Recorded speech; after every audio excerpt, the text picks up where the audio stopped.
Maybe we're not. No, we are. And I'm going to hit these buttons here. So here we go in 3, 2, 1. Do you have what it takes to earn a star?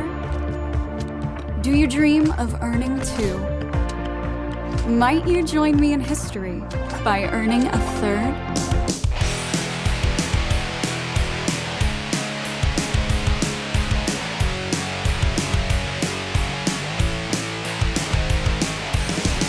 Hey everybody, welcome to Core. This is Core, episode, I don't even know, 364, and it's Thursday, May 4th, 2023. I don't like saying May the 4th be with you, so let's get it out of the way now and not bring it up again, because I don't like how it sounds. Doesn't feel right. How about go forth yourself? Okay, that's fine. That one I'm into. No, it's just something about, like, it sounds like I'm slurring. And everyone's like, no, it's supposed to be, it's Star Wars. No, I get it. I understand. It just sounds slurry, like, may the 4th be with... It sounds like I'm just like not... you're drunk, like, hey, man, may the 4th be with you. Like you forgot how to say the Force. The Force, yeah. Like, I don't know how to enunciate the Force. I hate it. I don't like it. Anyway, but I like Star Wars, and I'm excited for everyone to celebrate, so I guess, enjoy your Star Wars celebration. Both I literally... think you just gotta lean into it at this point. It's not going anywhere. No, I agree. It's not going anywhere. That is for sure. But check this out. I got good news. This is exciting. Hold on. I got this visual here. Let me pull this up for the chat. I'll show it to you guys as well. Visual aids. But I printed a whole bunch of stickers. I got a good deal on a big run of stickers. And we have a brand new Legend of Zelda game coming out. This guy's a little more Zelda than Zelda, like Bo's last week. But anyway, it's more like he ate one of those rupees that you pick up. Oh, a little bit. Not wrong. Kind of looks like he's sucking on it right now. But anyway, he's. I drew this for, I can't remember what reasons, but some time ago, and I thought this would make a fun sticker. So I'm making these stickers. The reason I'm telling everybody at home is because core people will want to know, if you join our Discord, you could be winners of said stickers. These look great on your water bottles, your notebooks, the back of your backpacks. I don't know what you'd stick things on. But join our Discord if you haven't already, frogpants.com/Discord, and it'll get you in. You don't have to do anything special, and you might win. Great one of link. these. It's an NES era link, I feel like. I feel like back then we had stouter, wider heroes. That's right. Yep. Little less taking itself so damn serious, Sitting on a cliff looking off into the distance and pretending the Switch has good draw distance, saying, look, what's that red bubbly thing? Just gonna poke the bear right out of the gate, huh? I mean, Nintendo fans don't have enough to be mad about. They're burning down Kotaku. They're coming after you now. It's a fair point. Yes, there's going to be a lot of bear poking today, I think. Yeah, probably a little bit of bear. Well, maybe, yeah. It's a good warm-up. I got a bear to poke here and there, but also, I can't be the only person that wishes that Nintendo was releasing a new console for this game, that we were not using 2016 I do wish hardware. That. I agree with you. I'm ready for a new Nintendo console. Yeah. It might have been that the previous Zelda game, the one that this new one that's coming up is a follow-up to, already didn't run well on their console when it came out with the console at the beginning of its life cycle. Yeah, it was already a little chippy, a little bit of frame rate droppy, all that stuff. I mean, I respect that Nintendo wants to do something different. Like, kind of been their MO since the GameCube. Yeah. Sometimes it's worked really well, and sometimes it hasn't worked the best. And I like Nintendo being wacky. Never change Nintendo. Yeah. But it just being different doesn't mean that you can't put a little power in the system. Yeah, Nintendo power, That's what I think. They're going to look, they touted whatever. We may get this new one and go, whoa, they really smoothed it out. They optimized the hell out of it. If they do that, I'll eat these words. All that we've just said, I'll eat it all. It's Nintendo needs them to be, the affordability is important for them. It is. So I think they're hedging their loss on the console. That's true. You got to feel good about handing the device to a child. Yeah, that's true. You should see how well that thing runs. Not that I would know personally, but how well that exact game runs on a Steam Deck. It's really, really smooth. What, Tears of the Kingdom? You watched a YouTube video. I'm sure that was all I did, yeah. I think that was all I did. Breath of the Wild runs really good on the Steam Deck. Yes, beautiful. According What to you've heard. videos, According to videos, Scott yeah, just has done independently. yeah, nothing I ever experienced firsthand, of course, but is Yeah, really. don't mess around. Nintendo's in a bad mood. I know they really are in a 9 piss million mood. people watched the Mario Brothers movie on Twitter. Yeah, they should take Twitter down. That's what I want them to do. Is Nintendo worth more than $44 billion? I think so. You know, Get him, Nintendo. go get them. Go get him, man. I love it because that was up for what a couple of days or a week or something. The entirety of that, the D&D movie and one other movie, I can't remember. Another new thing was just up and running on Twitter. You could, I mean, it looked like shit and was compressed all to hell, but you could do it. On a similar but definitely not same note, I've seen about the first 45 minutes of the new Mario movie. Yeah, It's good. yeah, I good time. really liked You it. saw it on Twitter? Yeah, I don't no. I saw it somewhere. I don't remember where. I can't remember where I was. Oh, is that I've one of been those feeling things? weird, you live near a so- drive-in? You know, Yeah. when you live near a drive-in. It you could can be. see Maybe the it was movie. just playing somewhere near me. I can't remember. Maybe I just wandered out. But I've seen about the first 45 minutes of that movie, and it was real good. Everyone I've talked to has really enjoyed their time with it, so I'm actually excited to finally get it when it comes, you know, in a legitimate streaming form. I'll buy it, and I have a 2-year-old, so I'm gonna have seen that movie 700 times very Yeah. I mean, quickly. at this point, so I don't think it's something anyone talks about, but I just assume everything's watchable on Discord, right? I mean, yeah, you can do that. I You think can. probably if you try. I've been hard enough. exploring community channels and stuff. There's a lot of Oh yeah, there are people Interesting like today. channels. I when I edit the morning stream. I don't know why I said it that way. The morning stream. It's just called the morning stream. morning stream. When I edit it, I I was do it. listening to a new podcast. not to The be Morning confused, Stream. not to be confused with Satterblast. Right. No, don't get that. Yeah, don't get The that the confused. Saturday afternoon show that doesn't exist. No, Yeah. but it can when Bo is in charge. But anyway, the when I'm editing that show, I go off into Discord, and a bunch of people follow me in there after the live stream, and they watch me watch whatever I'm watching while I edit. So I turn on, like right now we're watching Gilligan's Island, which is just abjectly terrible. It just doesn't hold up. I have My such gosh. a soft spot for Gilligan. I do too, but it's kind of it's bad, John. It's so bad. It was even bad when I was a kid, but it used to be what I watched every morning before I went to school. Yeah, it was just on. That's how it was for me. All these reruns were on when I was a kid, and it's just what you watched. But it's so we'll watch that. Well, I know that, and that can't be strictly legal, you know, as far as Probably I not. know. But this is like having 50 or whatever the limit is of my favorite friends coming to the house, sitting down on the couch, and watching Gilligan's Island 3 or 4 episodes in a row. That's what it's like. And that show is racist. That's the other thing. Very racist. It does not surprise me to find out. Didn't know when I was a kid, but not surprising to hear about now. Gilligan multiple times now has painted his body up to look like a native of some sort, a native of the no. island. Yeah, that happens a Maybe lot. This is why they don't talk about it a lot. Yeah. You're not alone. I always think- preferred Happy Days, which was the show I watched when I got home from school. Like, yeah. you're always going to be more fond of the home from school show than the going to school show. Yeah, because you're done with anyway. school for the day. You're out. But also, I think Happy Days was probably the better show. Yeah, I think so too. But what Canadian delight did you have in the morning before school? Before we move on today to our real stories. Before school? Yeah. Did you watch anything before school? Like that was actually kind of rare for me. Yeah, just weird stuff that's like Hercules. Did you guys have Hercules? Cartoon or live action? With or? the belt with the H, cartoon. That was Oh. a big one. Um, You know, he had a satire friend. really? Oh, like the Disney cartoon Hercules? No, it wasn't Disney. I can't Oh. remember. Disney cartoon 80s? Was it 60s? Nice 60s. Yeah, here, hang on. The Mighty Hercules was the name of the show. Tell me, I thought maybe this wasn't just a Canadian joint. This is here. I'm putting it in the Discord now. It was a Canadian. Oh my gosh. It looks like they just took Superman and messed with him. Yeah, it is a Canadian deal. You guys never watched the Mighty Hercules? I think this made it down here. I'm just trying to think if I ever saw it. It does say it aired in North He America. had a belt with an H on it. Oh my gosh, John's not wrong about the Superman thing. He looks just like Superman. Yeah, he's got a real Clark Kent vibe, but he's Hercules, not to be mistaken for Superman. Yeah, they just aped the Superman vibe here. Look at some of these stills. Oh, this is something I want to watch now. Can I get this anywhere? There's full episodes on YouTube. What? This is pirated. Why is he literally one Superman? of those characters looks like Bo. Yeah, it totally does. The evil wizard looks like D&D Bo. But why? Go back to him. Yeah, let me go back to that guy. Where is he? That guy's Bo ready to DM. Yep, look at that. Look at that. Oh, listeners who aren't live, you're missing out. They even has that is Bo about to say like bok bok. Yeah. He even has the little Superman hair dip in the front. Yeah.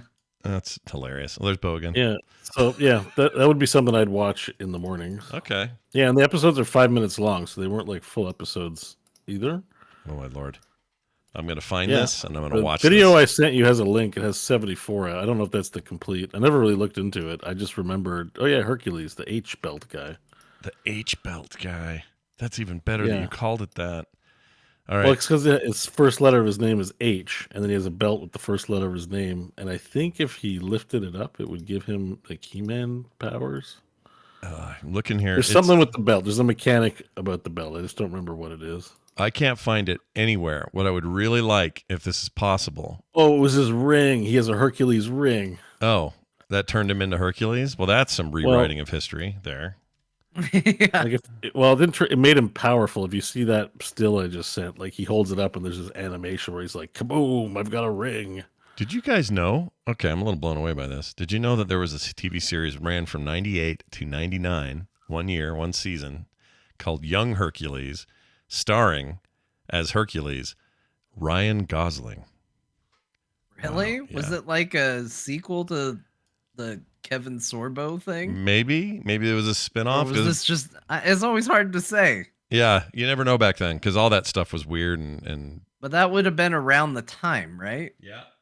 Look at him. That's freaking weird. I don't feel good about it. Weird. I don't feel good about it at all. Ryan Gosling's like a legit studly dude. Look at him there. That's terrible. I don't like it.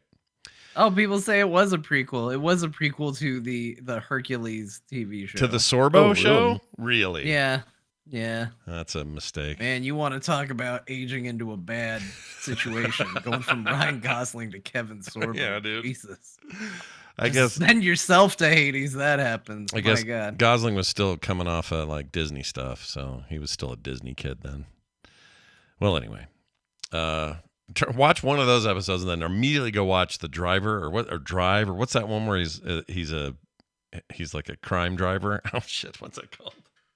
Are you thinking of the Edgar Wright movie, Baby Driver? No, that wasn't him. No. Crash is the name of the movie, I think. No, hold on, Ryan. I'm just gonna bug me. The Risa Fans movie, like I think it's just called Drive. Yeah, I think there's one called Drive. Okay, it is Drive. Have you seen the one where he's in? There's another Ryan Gosling movie that's like awesome, but like hard to watch because it's art house to hell. Blade Runner 2049. I love that movie. No, although that's in the same vein, but that's actually easier to watch. I love that Only movie. God Forgives. Oh, never heard of it. I'll look it up. Yeah. Oh man, by that Reese Ifans guy, the filmmaker who did I think Valhalla Rising or something. Oh, he's really? Okay, I'm writing it down. He's in the Hideo Kojima game. Oh, that's awesome. Oh yeah, Valhalla. He also. Oh, okay, this same director that was that wrote Drive also wrote Only God Forgives. That's right. Yeah. That's the connective tissue there. Yeah. So it's like that style of movie where it's like it's going to be uncomfortable. There's going to be long shots, a little art housey. These are always these are always Copenhagen people. These directors that make the weird shit. They're always from Denmark every time. But I really want to enjoyed live there and it. just see what happens. Well, you got the free weed, or maybe it's just cheap weed, legal weed. You got the red light district where it's not illegal to go find yourself a little lady company for the night there in Denmark. Is my understanding. Again, I haven't been. I don't know. And then you can also watch all these horrible movies that are the result of their rampant drug use and free prostitution. Well, also, I know you don't like The Nice Guys, Scott, but that movie is an awesome Ryan I need to Gosling go movie back. that will make me laugh just thinking about I'm going to go back, okay? I'm going to go back and watch that again and give it another shot. I think I may have just been in a shit mood when I saw it in theaters, and it just didn't land on me right. I was surprised how much I liked it because I heard you not like it, and I watched it. Yeah. Like him, that opening scene where he's deciding he's gonna break in, but he's worried about cutting himself on the glass. Yeah. So he gets a little piece of tissue paper around his hand to try and punch through the glass, and then he puts his hand through and just goes, ah, and then you just see blood spurting out of his wrist and he collapses. It makes me laugh every time. It's pretty good. It's a good movie. All it's right. very funny. I'm gonna go back. I love I Russell highly Crowe. recommend it. I like But also Kiss Kiss Bang Bang. Oh, while I we're need at to it. still do that. Another reminder Shit. for you to watch that. Well, all right. Before Jeff Goldblum asks us if we're going to have any video games on our video game tour, we're going to go ahead and give you our big topic of the week. So this is interesting. This I've noticed this week, and again, a little bit of it's baity, but I think it's worth talking about. Certainly, all over the sort of the zeitgeist of gamers and people talking about it, and YouTubers and everybody having their moment of what's the deal with 2023's bad launch games and ports, in particular how it affects PC players, because it's been a banner year in that regard. Here's just a short list of games that were going to cost you, they were going to hit your wallet for $50 to $69, quote unquote AAA titles, all of which landed with major problems, some fixed sooner than others, but day one issues. Forspoken, that had a lot of other problems, but they had big tech issues when it first launched. Dead Space, The Last of Us Part 1, Resident Evil had issues at launch, 4 that is, Jedi Redhead 2, or Jedi Survivor, and Redfall, the latest. And again, that's a game with... Protocol gets lumped into that too. Oh, That's yeah. I forgot another about one that it's pretty recent. Like it was like November of 2022. Oh yeah, Callisto Protocol was a real bad one. Mm-hmm. Apparently that's in really great shape right now, but the boat is gone. Everybody's left town. Nobody cares, right? Before we break out the real hot takes, I have something to say. I think it's something we're all thinking, but I'm going to express it, which is go for it. What is the point of announcing a release date if it's not like an exciting day, right? Like for the product. Oh, I see what you mean. The writing's on the wall. They launch in poor condition. I think even in this case, it was acknowledged by Phil Spencer in the case of Redfall. Oh yeah, no. But what is the point of launching anything if you're not proud of what's coming out? If you can't, they have to know, right? I guess that's the first thing. Do they not know? They always pretend like they don't. They always put up these big black. You ever seen the big black JPEG with white writing? They put them on all the social medias, and they're like, holy shit, I can't believe what happened. Yeah. We hear it such and such studios. As disappointed as you are to find out. And I don't believe them now. I used to kind of think, oh, that's good. Get out in front of it. Let us know, whatever. But now they feel like that might have been written before it was time to launch. Like they actually had that cocked and ready to fire because they just knew stuff was busted or was going to be way underwhelming or whatever the thing is. Because when they post those now, I just go, are you trying to make me feel bad that you had a thing you knew was shit before you pushed go and you did it anyway because this is a shareholder thing or whatever I feel like 5 to 10 years ago, we could believe maybe this company is just making a port because their focus is on the console. Yeah. But nobody's buying that shit in 2023.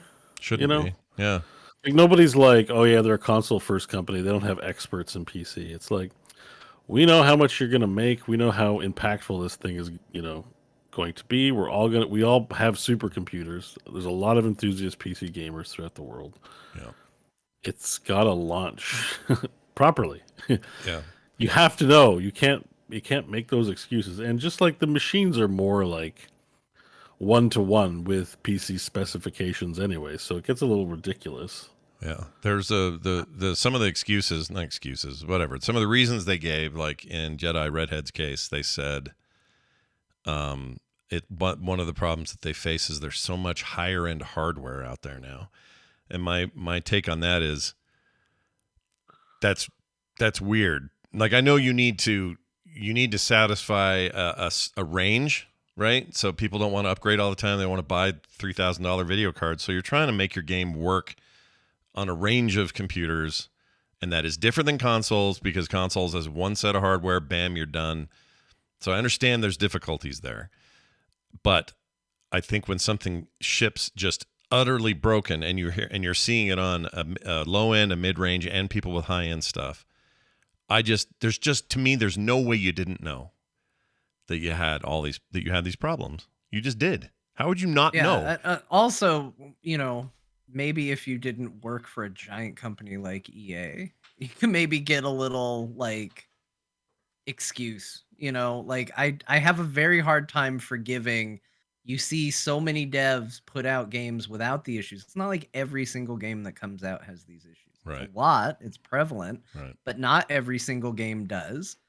And you work for, and I get that, like, saying, because there's gonna be people that go, well, okay, but let's get into the technicalities of it. I'm speaking from a consumer point of view, and at the end of the day, for a consumer, it doesn't matter. It doesn't matter if you have a good reason or not. If you put out something that's busted and not working, you've messed up. Doesn't matter if it was to appeal to shareholders. Doesn't matter if you knew about it, if you didn't know about it. Doesn't matter how much time you had to work on it or not. If you put out something broken to the consumers, you've made a mistake somewhere along the chain, and it kind of doesn't matter where on the chain it was. Yeah. And you can't at the end of the day, that's all that matters. Right. It's not our job as consumers to understand how game development works, and it shouldn't be. It shouldn't be people out there's responsibility downloading the game and going, well, this game doesn't work. But let me think about the corporate structure and why it might be okay that they didn't have enough time to figure out how a PC game is going to properly work.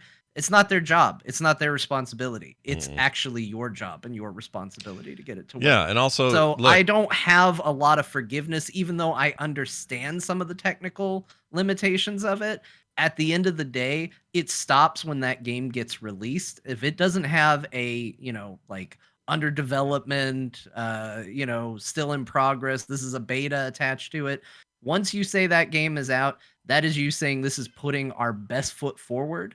And if it doesn't work, it's unacceptable. It doesn't matter what your excuse really is. Yeah, I agree. And some of them say that in those things, but it just feels like they're padding it out because they still made a bad decision, and in some cases did it on purpose, meaning they knew it wasn't done but pushed it anyway.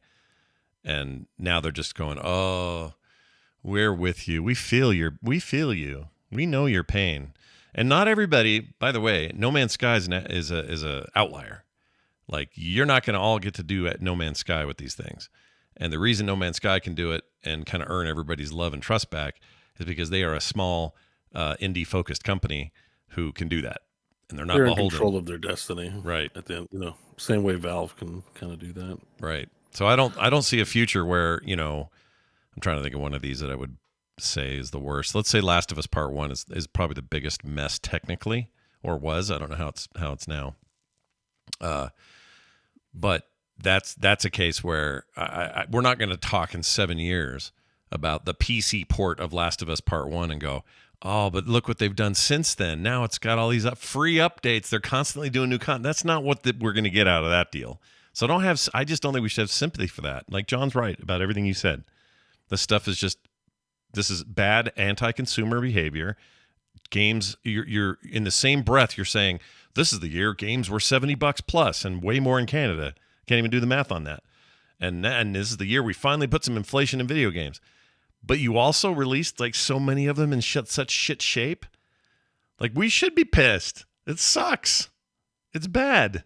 These are triple A games. That implies triple A studios. That implies the biggest and the best of the industry with the most backing and financial stability and all the testing and all the stuff it implies. And none of that has been apparent in any of these examples I mentioned. And we'll talk about Redfall later. I'm just so tempted every second of this conversation to just lay into Redfall. Because they're, you know what? If developers want to get together and they want to confide in one another and go, ugh, these people just don't understand game development. I can see it in the chat. We've got a chatter, Cyrenex, saying, I'm not saying this is the case for Redfall, but at some point developers need to sell a product and make money to keep the light on and pay employees. I'm sorry. It's not our job to understand your situation. It is our job to buy a product that is as touted, working, and good. Now, if you're going to say, hey, guys, we're putting out a busted-ass piece of junk because we got to put the lights and keep the lights on, at least you're honest. I'd rather do that, yeah. Go for it. But at the end of the day, it's about the consumers. That's who we are. That's who your customers are.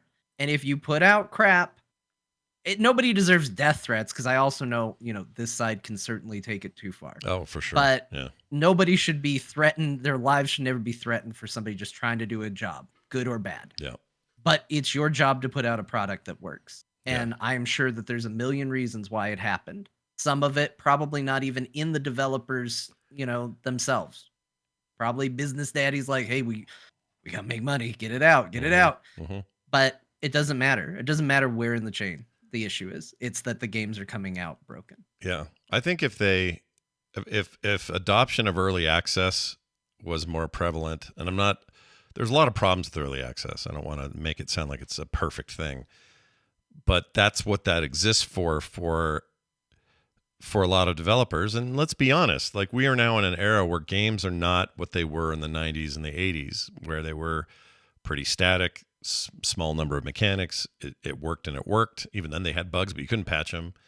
But for the most part, you ship it, you're done. That's all there was. Today, they're big, complex worlds full of all sorts of aspects and narratives and, gameplay things that are very complicated, weaved things, all that stuff. I understand that there's no such thing as any game of any kind launching day one in perfect condition. I don't think that exists. Sometimes, though, all of the things that matter for it to function are in perfect condition, and that's all we're asking here. No one's complaining that that one monster in I don't know, Dead or some game, I can't think of the game. Let's say just Resident Evil. One of the monsters in there, boy, he's OP. We're gonna have to cut back on his hit points or something. Let's do that in a patch. We're not talking about that stuff. That may be quote unquote broken. We're not talking about that. We're talking about, this thing makes my hard drive crash. This thing doesn't look right. This promised visuals that it doesn't include. This crashes every time I try to launch. The biggest one is just unplayable. Because a game can launch very performant, but you could still hate it, right? Right. There's no end to the discourse about what makes a good game and what aesthetics or otherwise. I think the commonality, especially with the PC ports, is that they're below frame. Like 30 is not. I think ask anyone who spent thousands of dollars on a PC. 30 is not. No one's happy getting a 30 FPS product. No. Full stop on PC. Yeah. Even 60 is kind of bare minimum. Yeah. I'd like it to perform a little higher if I can. Although if it's a really demanding graphical game, if there's reasons for it, fine. 60 is bare minimum. Mm-hmm. And then these games are experiencing lag in places that, like, it's not like a persistent. There's the persistent performance issues, and there's just like Jedi Survivor, which I've played as a good example. That game was great in small caverns, but in wide open areas. Well, this thing launched with adaptive LOD. I think it's not listed anywhere. I don't know for sure, but it turns everything into a puke bucket. Like a pixely shit, because it's trying to maintain the frame rate. Yeah. So it's lowering texture quality. It's removing polygons. I guess who knows what it's doing. It looks like shit. Well, you're talking about the DLLS stuff or whatever. No. I guess it's the AMD one that has like Fidelity FX or something. Oh, Fidelity FX. So I have to pick between balanced quality. I'm like, just turn it off. Yeah. Like, why there isn't even a option to turn it off. In most games, I always turn off adaptive LOD. I'll set my own level of detail. Thank you. Like, I don't like that functionality on any game. Yeah. I wish game makers would stop doing it. And Jedi Survivor has it forced on, which it's forced on in a lot of Xbox games. You always can pick quality or performance. Right. In my experience on Xbox. Yeah. Because those hardware specifications are locked.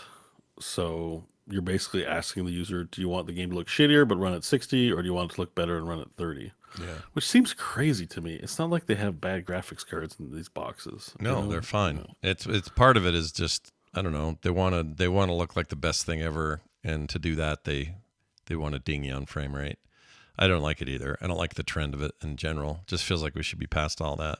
But even if it's an issue of, at least in those cases, like, well, okay, it runs at 60 or it runs at 30, and I'm pretty happy either way.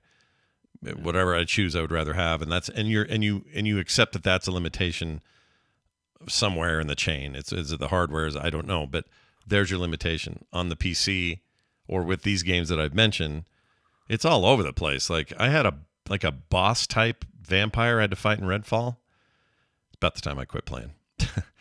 That looked really menacing. I really like how those vampires look. We've talked about it before. They got those weird long arms, and they're kind of like... You play on PC or Xbox? PC. I have a PC code. Yeah. And got into the fight with the thing, and then at one point, he was like doing his... And then he froze, just went... And then I could run around him and like shoot at him and hack at him and just slowly kill him. He never fought back. It's that kind of stuff. And I was not the only one. There's like hundreds of videos showing this thing happen with these vampires. And it just feels like not just it doesn't even feel beta. It feels alpha to me. This game is the most alpha ass game I have played in a long time. Let's save the Redfall talk. We're going to get into it for sure, but I know. You know what? The only other thing I'll say, the overarching thread is how can the industry, because it's not just one company. We're not just going to lay at the feet of one company. Several companies can look at products like this and ask us for money for unfinished business. Yeah. There should be recourse for this. Like, I think there's a lot of good. I think if you label something as Kickstarter or early access, or this is in beta, you're paying for access now. Even Star Citizen gets away with it.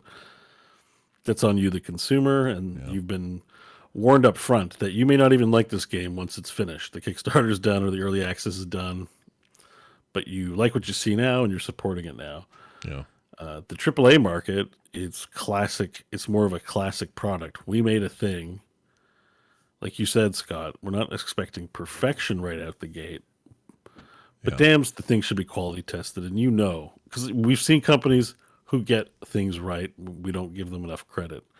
Like as bad as Blizzard servers can be, for example, on launch, and there's definitely bugs, those games usually launch in pretty good states. Yeah. And people have tried beta and all that kind of stuff, but it's possible to, like, quality-wise, things are launched well and things are supported thereafter. And I think this is where we get labeled a lot as angry nerds when we get mad about, Blizzard making a mobile game, for example. That's just one example. It's because we know that for PC to have superior quality products, it takes some devotion.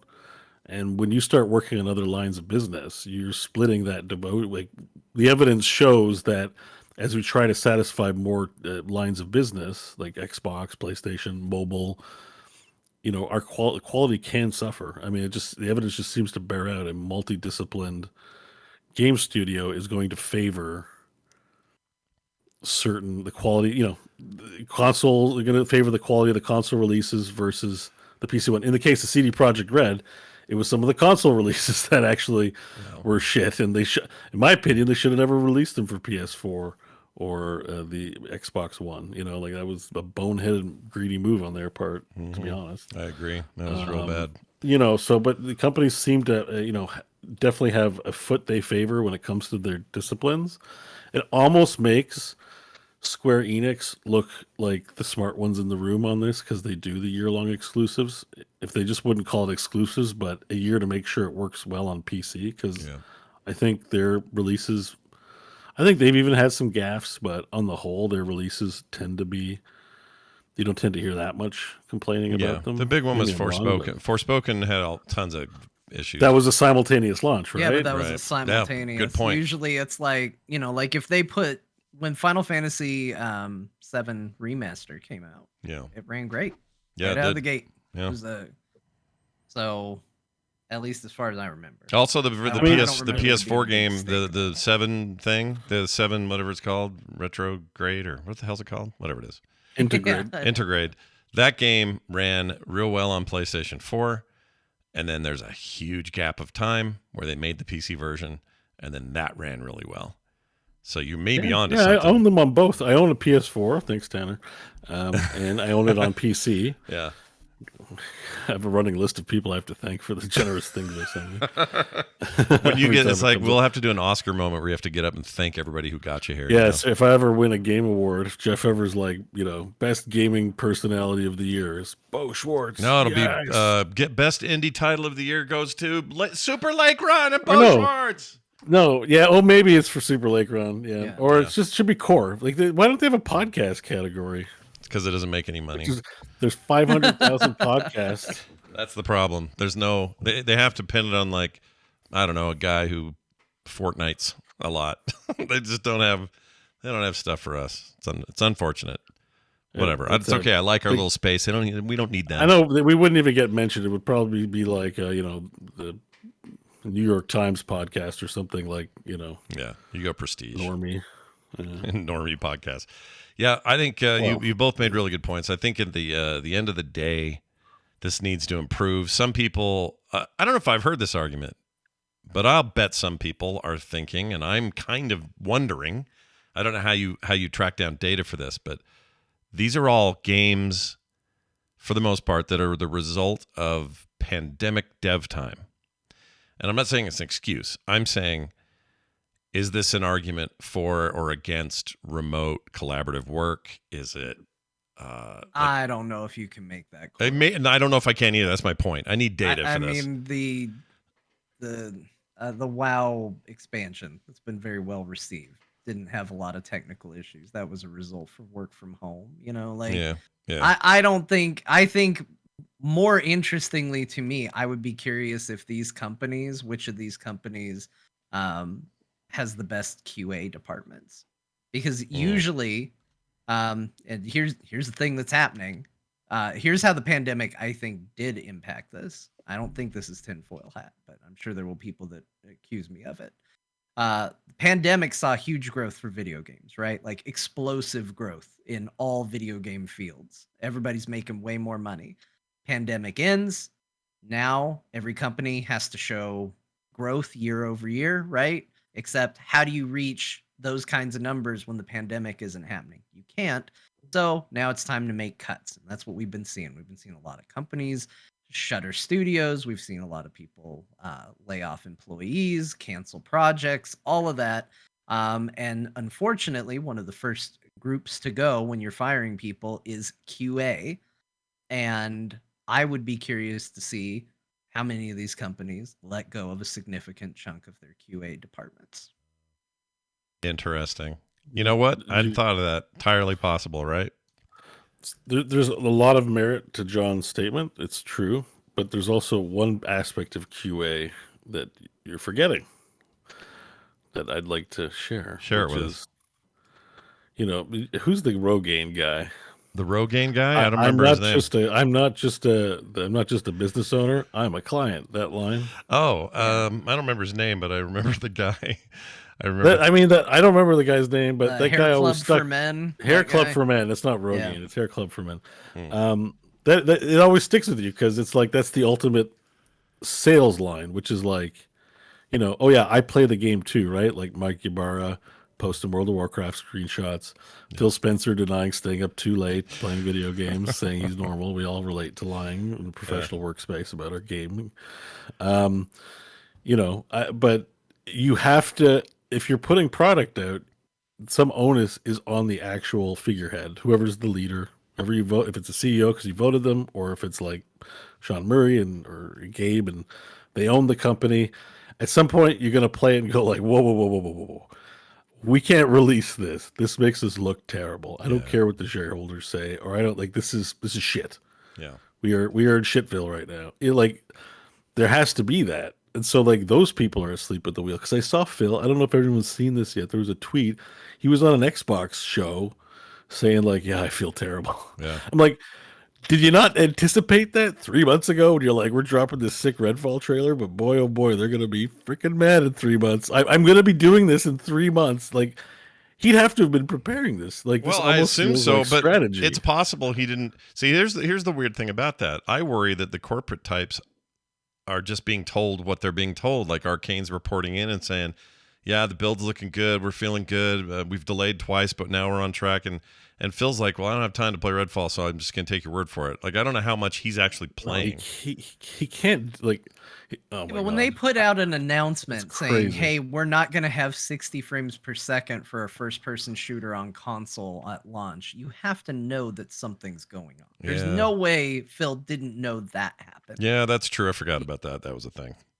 Like, and while Yeah. that's not like, oh, and by the way, there's all these other problems, but like, that's something he has to be aware of, right? Yeah. At least you would think, and a decision was made, and people aren't wrong when they say shareholders. This is true, why I'm but, not like, such a huge fan of the Blizzard and that Microsoft merger. It's tough. I'm like, Xbox is great. They're having a moment, but you know what? Phil's staying up too late playing video games and not testing the ones he's releasing. Uh-oh.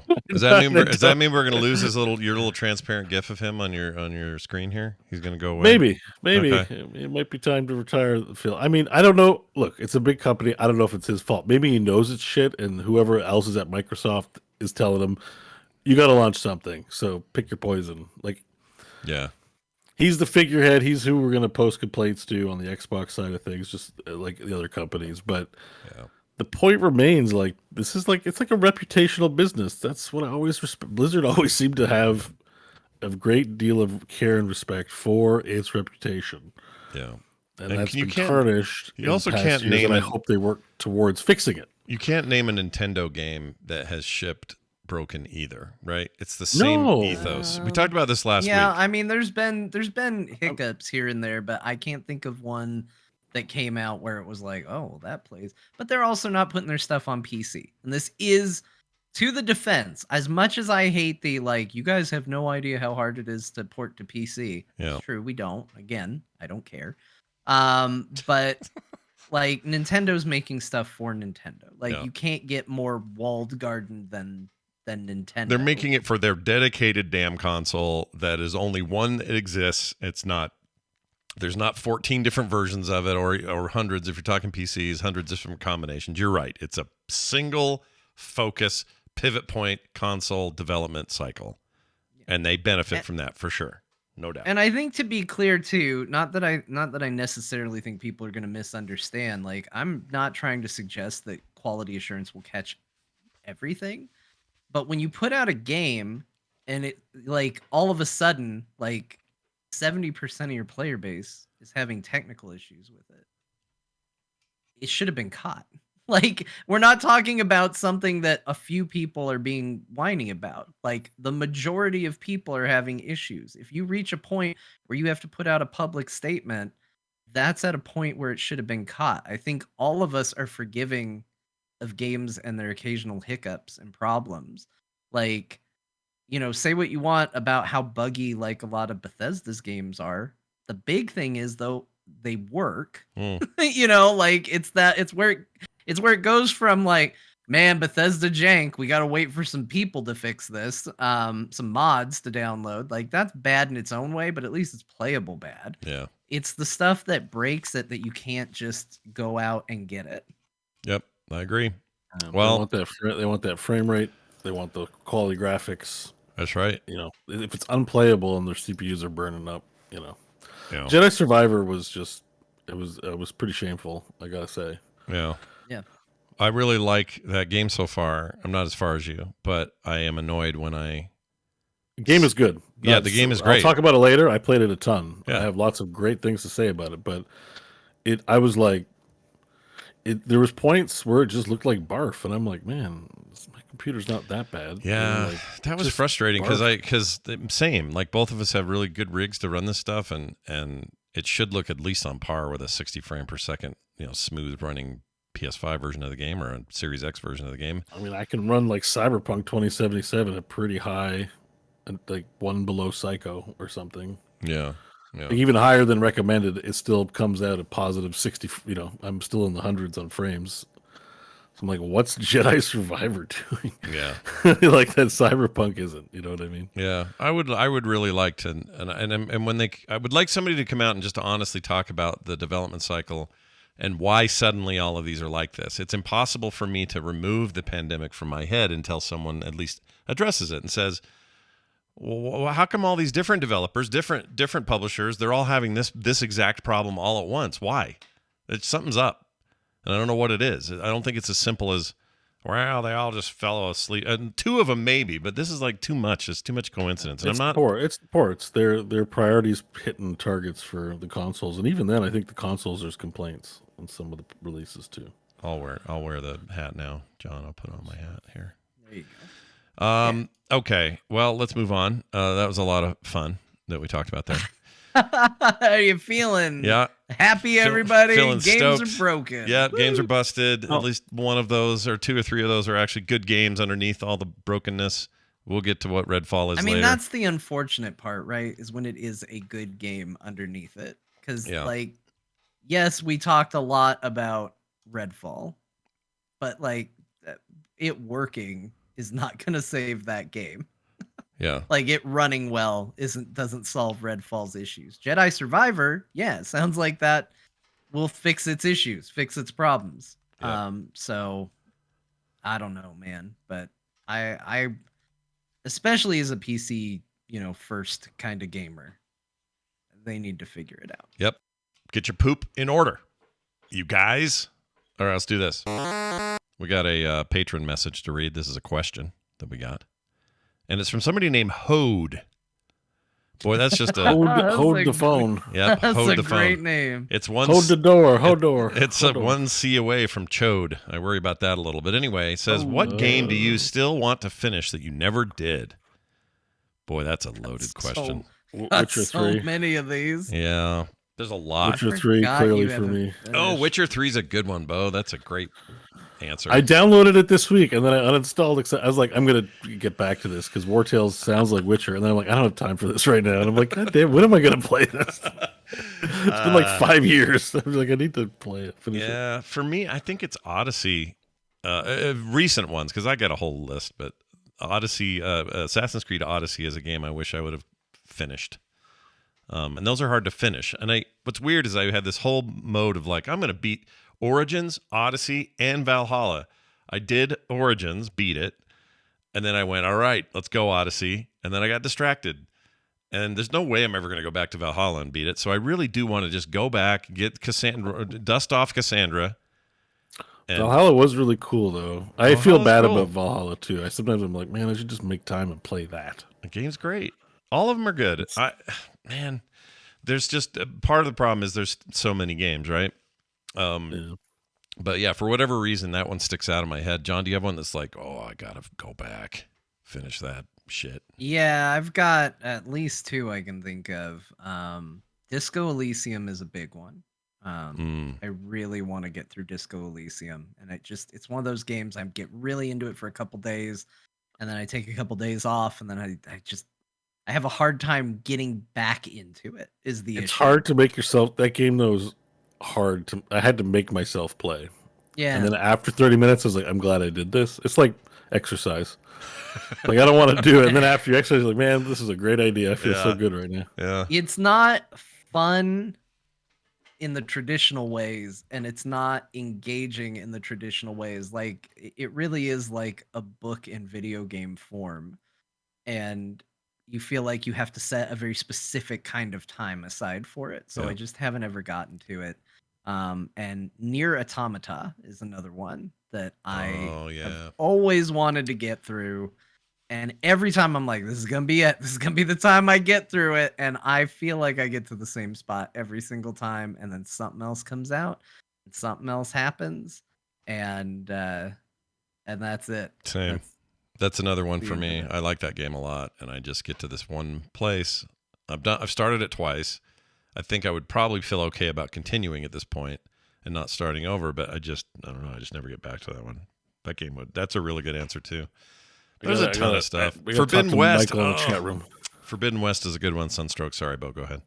No, I just want to talk to Michael in the chat room because he's like, great job selling Disco Elysium. It's like exercise. I play because I want to avoid exercise. Oh, I see. That's one of those things, exercise, it feels good after. It's one of those interesting things where like your attitude about games is like, I want it to be something fun, but what happens when a game is like something different. You Yeah. know, that's what's interesting about it. Hmm. I think it's pretty unique that way. I did start Disco Control Elysium. is another one. Yeah. I want to Control. beat Control. It's like a super cool game, very interesting world, and it's another one that always gets interrupted, co-opted in the middle. and- Yeah. Scott, you got any? I don't think Scott said any. Well, I've agreed with He's most agreed. of yours. You've agreed with a lot. You're Well, like, no, yeah, I said Assassin's Creed Odyssey. I'd like to beat Oh that. yeah. But other than that, like maybe if I go back, like let me think of something older. I never beat. Oh, I know what I didn't beat. So I've beat Metroid. We'll go back to the 16-bit era. I beat all the Metroids except for Super Metroid, the one that should be the one I hang my hat on. Right, that's the one everyone should have beaten. And if you didn't play Fusion, fine. If you didn't play the others, fine. But I've beat Fusion and all the other handheld ones, all the Wait a other. minute, what about the new one, the Switch one? I don't have it. Still don't have it. Oh, Yeah, so all the ones you have. all the ones I've owned. Okay. Yes. Gotcha. But Super Metroid sometimes it tempts me because I pay for the stupid Nintendo online thing every week or every month. It's only $4, but I go in there and I see it in the thing and I go, oh, I should fire that up and play it again, and I just don't. I don't know what my deal is. I should do that. I should finish XCOM 2. I played that so many hours, but still didn't finish it just because I was running missions. Well, I guess I didn't finish that either. And the only Fallout I ever finished was Vegas, New Vegas. I never finished. But you don't have a desire. It's like, which ones do you have a desire, I think is the question, too. Like, some of them I'm like, yeah, I didn't finish it, and that's fine. I'm done with it. Yeah. But XCOM 2, I've thought a lot about. Witcher 3, I've thought about finishing because it seems worth it to finish. Yeah. And I had another one. I think you both might be in the same boat, but it just escaped me now. How about a game I wish I hadn't finished that I could still go play and get more out of it? That's a good question because that answer That's is the nice question. Yeah, that's the it's 2015. different. That's 2015's Mad Max. That game rocks. Let's just get a little more. But I 100%. Oh, I of know that thing. another game I want to finish real badly. Yeah, what do you got? I really want to finish Final Fantasy X so I can stop feeling like I'm on the hook for Final Fantasy X and I can move on to a different Final Fantasy finally. That's It right. kind of you kind of got hung up, because you were going through all the Final Fantasies Yeah. and that momentum really died. Stopped on 10. Oh Yeah. my god, it was a momentum killer. Like, I'm not saying it's a bad Final Fantasy. Boy, do people love 10, and they will get the pitchforks out. It's but kind of a shit. it is Final an Fantasy. absolute momentum killer for me. Like it was. A I think it grinding was halt. amazing. I think it was amazing at the time. That probably doesn't hold up as well as the other ones, Yeah. in my opinion. Yeah. Of recent things, though, probably the biggest is, what's the who's the ninja guy or the samurai guy on PlayStation? A samurai guy on PlayStation. Ghost of Tsushima. Ghost of Tsushima. What? I Oh need yeah, the game you were. I don't even know the name of the guaranteeing You were guy. gonna finish. I was gonna Your finish it. declaration in early 2022. I'm gonna finish this game this year. Oh yeah, what happened with that? Well, the You good finished news is, Bo, is now my PlayStation 5 is parked right over here, and I just need an extra HDMI cable to pull it into my capture stuff. Because I find that I'm more motivated to finish a game when I stream them because I Hell don't know yeah. why. Don't know why, I just do. And so I'm going to do that with that thing. It's all right here now. I don't have to go take time to put my butt on the couch. I can just stream it. So I think I'm going to do that because I'm not that far. I think I'm close. It's not 100% or anything, but I'm close to story completion. I like feeling that way about games too. Like sometimes I feel bad. Like somehow there's an impurity to it. Like I like this game, but I'm streaming it, so I'm motivated by vanity and finances. So do I really like this game? Like if I really like this game, I would play it without streaming it. But in the past while, I'm like, just do what's fun. It's fun to have an audience. It's fun to share experiences. Even And if it's just a handful it's of people. perfectly valid. Yeah, even if it's just a handful of people with little quips here and there. It's nice. It can be 2 people or 5 people. I'm like, some games I'm like, oh, I need to play this alone. I'm in a vegetative state. I got, sleep in my eyes and I just feel like crap. I'm playing alone. But some games I'm like, no, this deserves to be shared. I agree. So, I agree. yeah. So watch for that coming up. I think I will I'm fire still that trying up to think again. of just one more. I really want. Oh, crap. I had one more and it was a good one. Actually, I would have said in a different, like a year ago, if you'd have said, "Hey Scott, what's one you wish you would have finished?" I might have said Resident Evil 4 because I never beat the original. But I'm gonna finish this one because Doing John and I good. are playing it. Yeah, and we're more than halfway there. So watch Tuesdays. As John, did you tell him that you have to finish it 5 more times before it's fully complete? Yeah, No, is that the the good rule? news is not with this one, but yeah, no, I was just maybe he trolling. should finish Resident Evil 2 because he is at 50% on that one. No, I think 2. I beat 2. My memory of 2 is I beat it. That's what I remember. Yeah. The first thing that goes, though, Scott. Is your the memory? Yeah, that's what I've heard. That's what I've So, heard. This is a sign of something. Anyway, all right. Well, thank you for that question, Hode. Also, your name is rad, and you should never change it. Let's get to what we played. Boy, howdy. Let's talk about Redfall. It's a little joint play that we did, at least John and I did, and I even got a code from the developer out of nowhere. I didn't know it was coming. It just showed up. I was going to play it on Game Pass, but I was like, oh, I'll play it on Steam. Why not? So I fired it up there. John played it on Game Pass. this is normally the part of the show where I make the joke. It's one of my favorite recurring jokes on the show. Yeah. Hey, do they know that there are 2 other people on this show? But in this case, in this particular case, you know what? It's fine that they didn't send any other codes to anybody else. Yeah. Maybe they did. Maybe we saved you. Maybe we did you a service. Here's my opener on Redfall. I enjoyed Anthem more than Redfall. That should tell you how I feel about Redfall. And it's so sad to say it. Also, same. I love Arcane Studios. Every game they've ever made oozed quality to me, including their most recent. You love them so Deathloop. much, you remember the names of all their games. Yeah. Well, Deathloop, I always remember that. I always remember Prey, but I always forget. Hold on, don't say it. You are already just on the wrong letter of the alphabet. Nope. Underappreciated. Nope. What is it? Shit. Dishonored. Gosh dang it. Why is that game? We told you earlier today, too. It's hilarious. I have a blind spot for that name. I don't know why. I just forget it immediately. But anyway, Dishonored 1 and 2 are amazing games. 2 in particular, so good. They have always just like, the quality just kind of oozes out of that company. They're renowned for a reason. I don't know what freaking happened here. It is bad by indie, single developer, stole assets and made a game levels of bad. It's bad. It is a bad video game. Systematically across the spectrum of what makes a video game, it's bad at those things, including technical issues at launch. I thought I was going to go hard on this. Oh. Is it good at the shooting part? Like, because when you see little images of it, it's like, seems okay. No, it should. The shooter part is abysmal. Like, you know how when we talk about Destiny, we're like, well, maybe you like Destiny, maybe you don't. Maybe you like spending $60 every time you want to boot a game back up. Maybe you don't. But at least the shooting's good.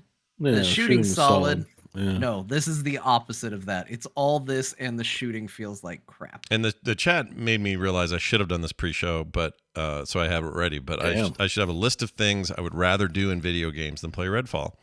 Tower defense, great answer. And I hate tower defense. I would rather play. Oh gosh. Well, maybe just not games. Like, let me get to a book I've been meaning to get to. And a kind of a bad book. A book with typos in it would be better than the type. You'd read Trump's biography. Yes, I would. Oh, that's a hard one, though. Now you both went real low to the bottom. Yeah. Oops. They're kind of on the same level, maybe, which is You'd also... You'd read The Art of the Deal rather than play Redfall. I mean, not that bad, Bo. It's pretty bad. The problem with it is, like, if the shooting was good, I'd be more forgiving because basically it would just be a game loop that's missing everything else. And it might be passable. It feels real janky. It feels real choppy. It does not ooze the quality I referred to earlier. The NPCs are worthless. Everything about the hub stuff is bad. Like I feel like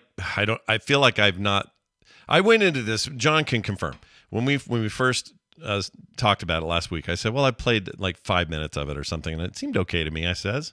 It says to Mabel. So I says to her. I played about 5 minutes of Redfall, and it seems okay so far. Yeah, I says, and then John says, "Oh, I don't know, I got a bad feeling, but I'm gonna play it." And you did. And to John's credit, I think he had all the right instincts, but you decided to download it. So you've heard. Honestly, I don't have much more to say about it because it's that bad. It's just a piece of garbage. It's bad. It's a very bad game.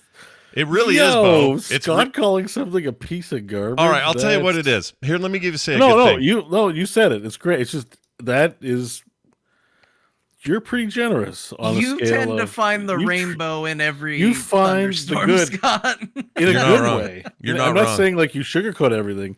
You find the merit in things that don't, that on a surface glance, me and John would, dismiss at a hand. Yeah, I think And there's be right value. a lot of the time. Yeah, and I think there's value in certain aspects of bad games, but in this particular case, the only good thing I'll say about it is I do think there's a cool idea here. I think this take on vampires is a cool idea, and they fail miserably at executing on that idea from a studio that should have nailed it because they're good at this shit. They just, I don't know what happened. I want to know what Feel happened. sloppy? Is everything about it sloppy from game mechanics? Sloppy.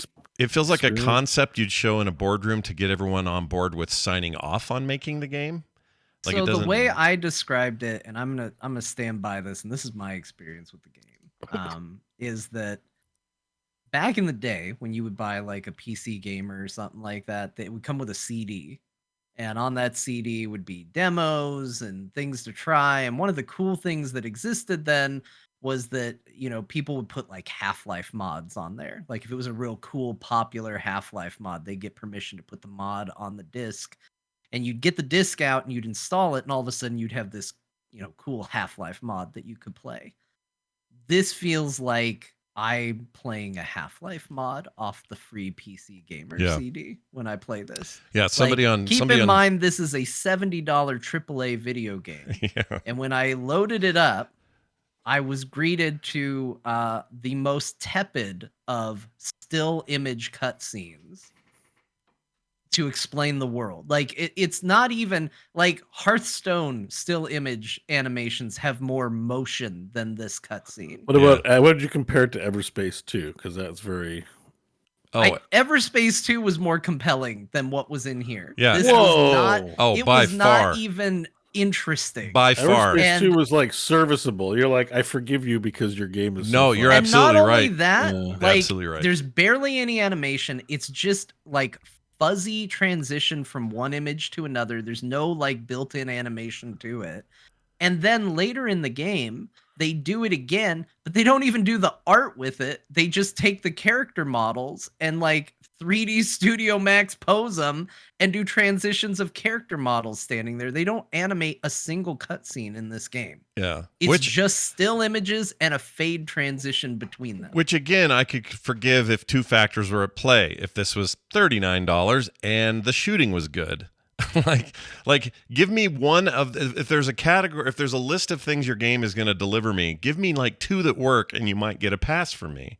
But all of it's just really bad. Like I feel like Super Lake Run looks like has more potential. Aww. I mean that, and I'm not saying that just because it's you doing it. I really feel that way. That's how low. I'm like, well, I don't want to say that because I really. That's how low my bar is. Your piece of shit game is even better than this game. That's not what I meant. That's not what I meant. But yeah, janky ass. You know what I'd rather do? I'd rather play. compelling. I'd rather play and spend $100 of my hard-earned money playing a Diablo Immortal than playing this game. I would rather. Okay. Well, you'd be spending more, but okay. Yeah, that's true. But I'd rather play the jankiest mobile game you can think of. Stuff I normally don't like at all. I would rather do that. I would rather sit and watch the most insipid relationship-based anime with bad voiceover than play this game. Like all the things I hate, this is worse than those things. It's really bad, you guys. Yeah. And like, so I already see chat saying it. So let me explain. I thought you guys really liked Everspace 2. We do. Oh, we love and it. like, We love it is okay to do still image cutscenes. But one, Everspace 2 isn't a $70 AAA game. No. That's being put out by like It was still on the Arcane pricey under side Microsoft. though. It is, Canadian, but you know what?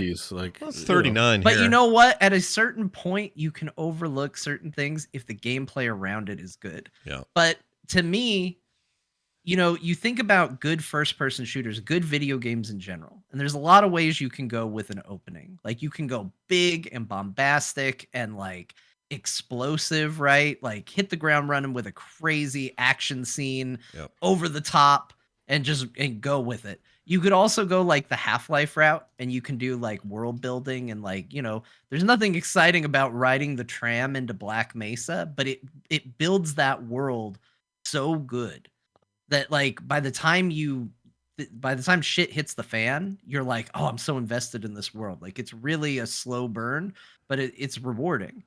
Or you have a game like GoldenEye where it's like it's not big and bombastic, it's not world building, it's just solid gameplay, and you're just in it and you're just going and like look how good it all comes together. Right.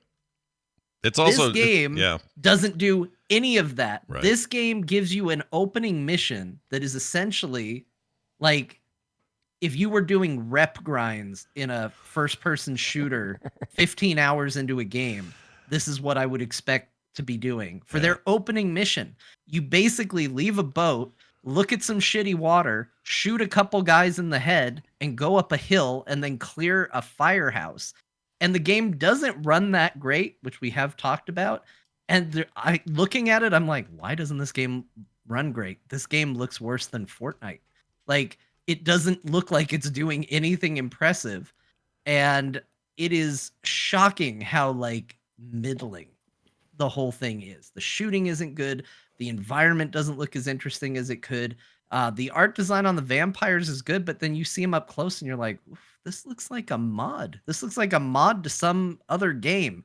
And I'm sure there's an interesting story buried in there. I'm sure they think there is, because within the first 20 minutes of gameplay, there were 7 documents for me to read to find out about world building. Yeah, where you can just click and read a little novel about the world. Like, there's literally in the first place you pop up 3 of them. Yeah. It's like no voice acting to it. Just please sit and read and get our world building out of the way. Yeah, and post-it notes. There's always post-it notes I'm supposed to read. So is this feeling a bit like, because we didn't talk about it in the main topic, but I've always been skeptical about the Game Pass's promise to deliver quality content. Yeah. Because it's not movies. Like, the pace at which movies and TV shows are released, it's easier to make those than a video game. Yeah. Very different process. And a video game kind of has to have some magic to it, where a TV show can kind of be shit and you'll watch it anyways. So, do you think this has the smell of shovelware because they made an agreement to have this out at a particular time with Microsoft? You know what I mean? Maybe. Like, I mean, that's the problem, is we don't really know, but maybe Phil Spencer. Like, if it was just a release, they could just release it. But it's like, well, this is our big ticket item for March, or what are we? May Game Pass. We promised this at the Game Awards. Okay, that's a really good point. Because that's their pipe now. And Phil Spencer even said that in that interview you referred to earlier today. He's like, this is where we are, this is where we're focused. Because of that, that's pressure that's maybe new, especially for somebody like Arcane. They had time, or they had deadline pressure for Deathloop for its original PlayStation 5 exclusivity, and they hit that date, and they did well. It went really well. I don't remember how the PC version of that game fared in the early days. There may have been some issues. It seemed fine. I don't remember there being issues. Yeah, I can't remember. But they seemed to be fine with that, and it was a tight deadline and all of that. Now that it's owned by Microsoft, that immediately went on Game Pass and is doing just fine over there. Looks great. That game plays great. I mean, if you want to go see a stark contrast, fire up Game Pass, install those 2 games, run them both at the same time even, and just kind of alt-tab between them and look at the difference.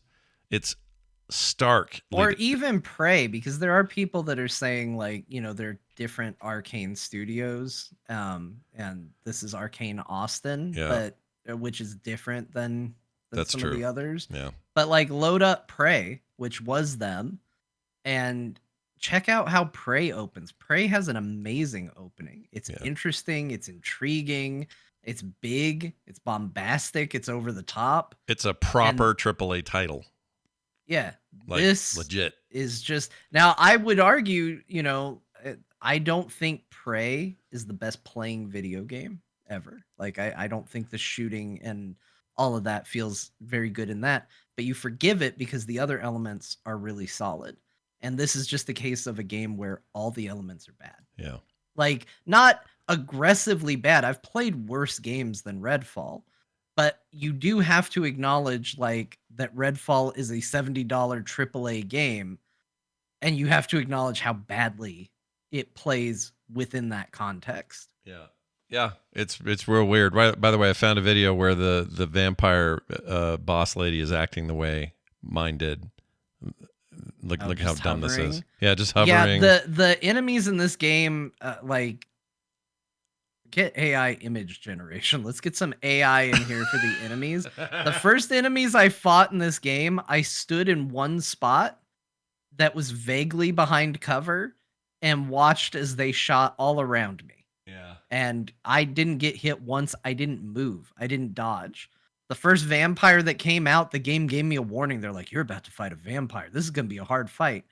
I shot him 5 times before he was even like looking at me. He teleported upstairs. I walked upstairs. I shot him 3 more times and he died. Yeah. And that was it. He didn't do anything. He didn't do an attack to me. He didn't do anything at all. Like, it is... There is problems. It's with this game. big problems. Like, it just feels not just like, oh, we weren't quite done, needed another month of polish. That it's not that. This game needs like a throw it away and start effing over. Like it's really bad. And it locks like the storyline. It almost has like that weird D&D problem where you level up in D&D and now all of a sudden your character can do things and like there's really no good reason for it that you run into sometimes. Yeah. Like my character, I leveled up after I killed the vampire, and now my character was going to be able to send out a little bird to scout for enemies. And the game basically pops up a tutorial that says, hey, your character can now press the V key to do this. And at the bottom of the tutorial, it says, this mysterious ability, and like it's text.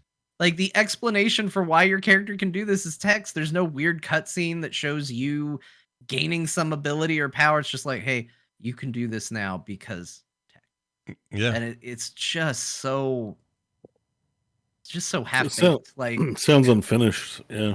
It feels barely started to me. It feels like a demo. Arcane is owned by Bethesda?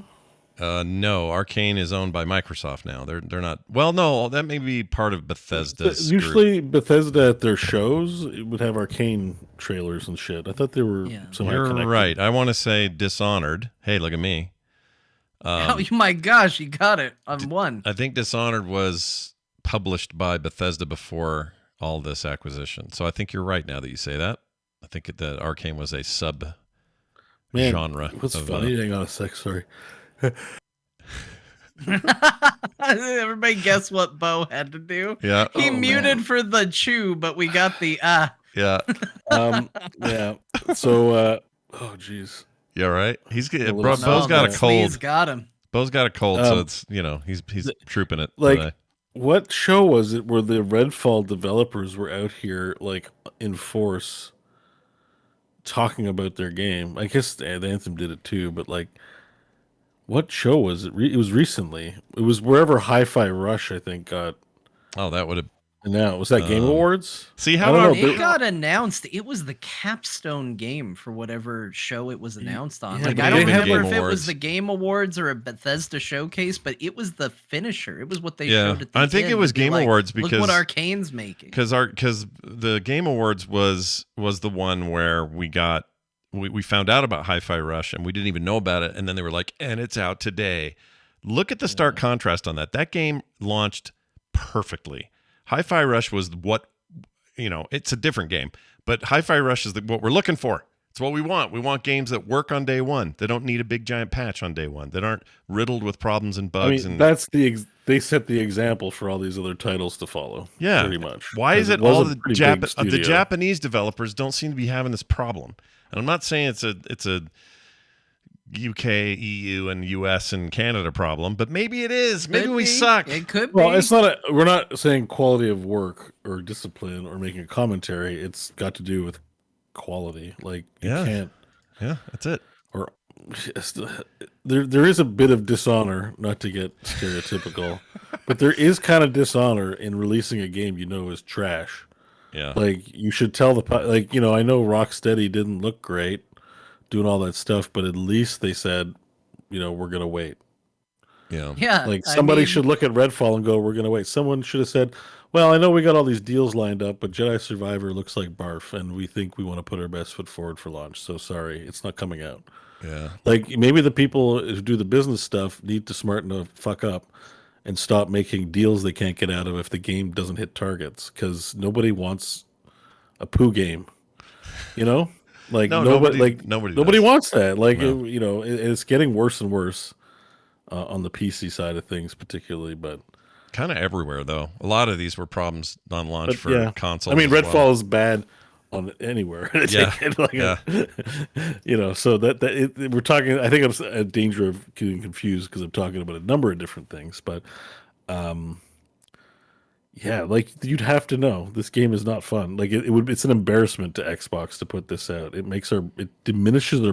Someone should be like, yo, our brand means something, and this means the opposite. So if we put it out, that's not what we want it to mean. Like you shouldn't just it's shovelware, basically. Yeah. That's literally the definition. That's the of fear. let's just That's the fear, is you get into the business of shovelware because you got to keep your service hot and going all the time.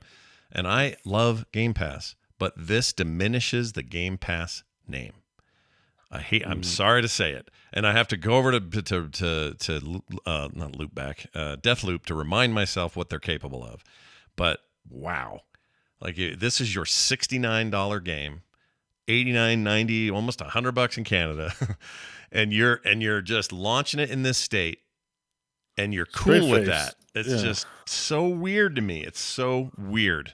Actually, it's $90 Canadian, so I can play $90 for Canadian. For what my friends are telling me is they'd rather, eat poo, or they'd rather read, what was it? You'd rather read I'd rather The read, Art of the Deal by Trump than play this game. yeah, with a bunch of typos in it and all that. Yeah, like I mean, we've kind of said it all, but I think this is a real black mark for them, and I think maybe. So here's where I do get my optimism back, because I do tend to land on optimistic feet most of the time with most things. My optimism is this one stings. And they go, ugh, we can't do that again. Like, we already kind of flubbed the launch of Infinite, but we kind of evened out there. We're okay. These other things, well, they were kind of missteps, but we're okay. We got some delays that are a bit of a problem, but we're okay. We can't do that again. And so all eyes are on Starfield now, and they should be, and they need to nail that shit. And if they don't, I think that's very bad for them. So yeah, they've basically built a shit or get off the pot moment here with this, I think. And I went from very secure in Microsoft's plan long term to going, not if you're doing this. Like you can't be like this. Like there's a reason that if you want to be the Netflix of games, there's a reason Netflix is the Netflix of Netflix. It's because they have consistently given people what they want. And they're not perfect either, but they mostly do. Netflix is kind of messing up. Well, they're having shit in the bed. They're having issues, but you know what I mean. But like that's kind of my point, though. Is so I said this last week, and I got pushback on this, and I'm pushback right now because I'm on the show and I get to do that. Look at you. I have said I think Xbox Game Pass needs a killer app. It needs it bad, and I had a lot of people say, "Well, John, the free breadth of games is their killer app. They don't need a killer app because look at all the games they have." And I think that's horse shit. It kind of works right now while they're the only game in town for the most part doing this. But Netflix fell into this literal problem. They were the only game in town doing the streaming. Now everybody is. Now all that matters are what are your exclusives. And right now, yeah, Microsoft's in a pretty good situation where they can release stinkers, and it doesn't change that much for them because Game Pass is still kind of the only thing like it. I don't think it's going to stay that way. And at a certain point, Microsoft has to establish that it can make quality games. I think that's what the Blizzard play was. In a realm where nobody stops it, the sales probably gone through by now, and Diablo 4. It's definitely going to be a feather in their hat. Whatever Call of Duty is next, even if it's on PlayStation.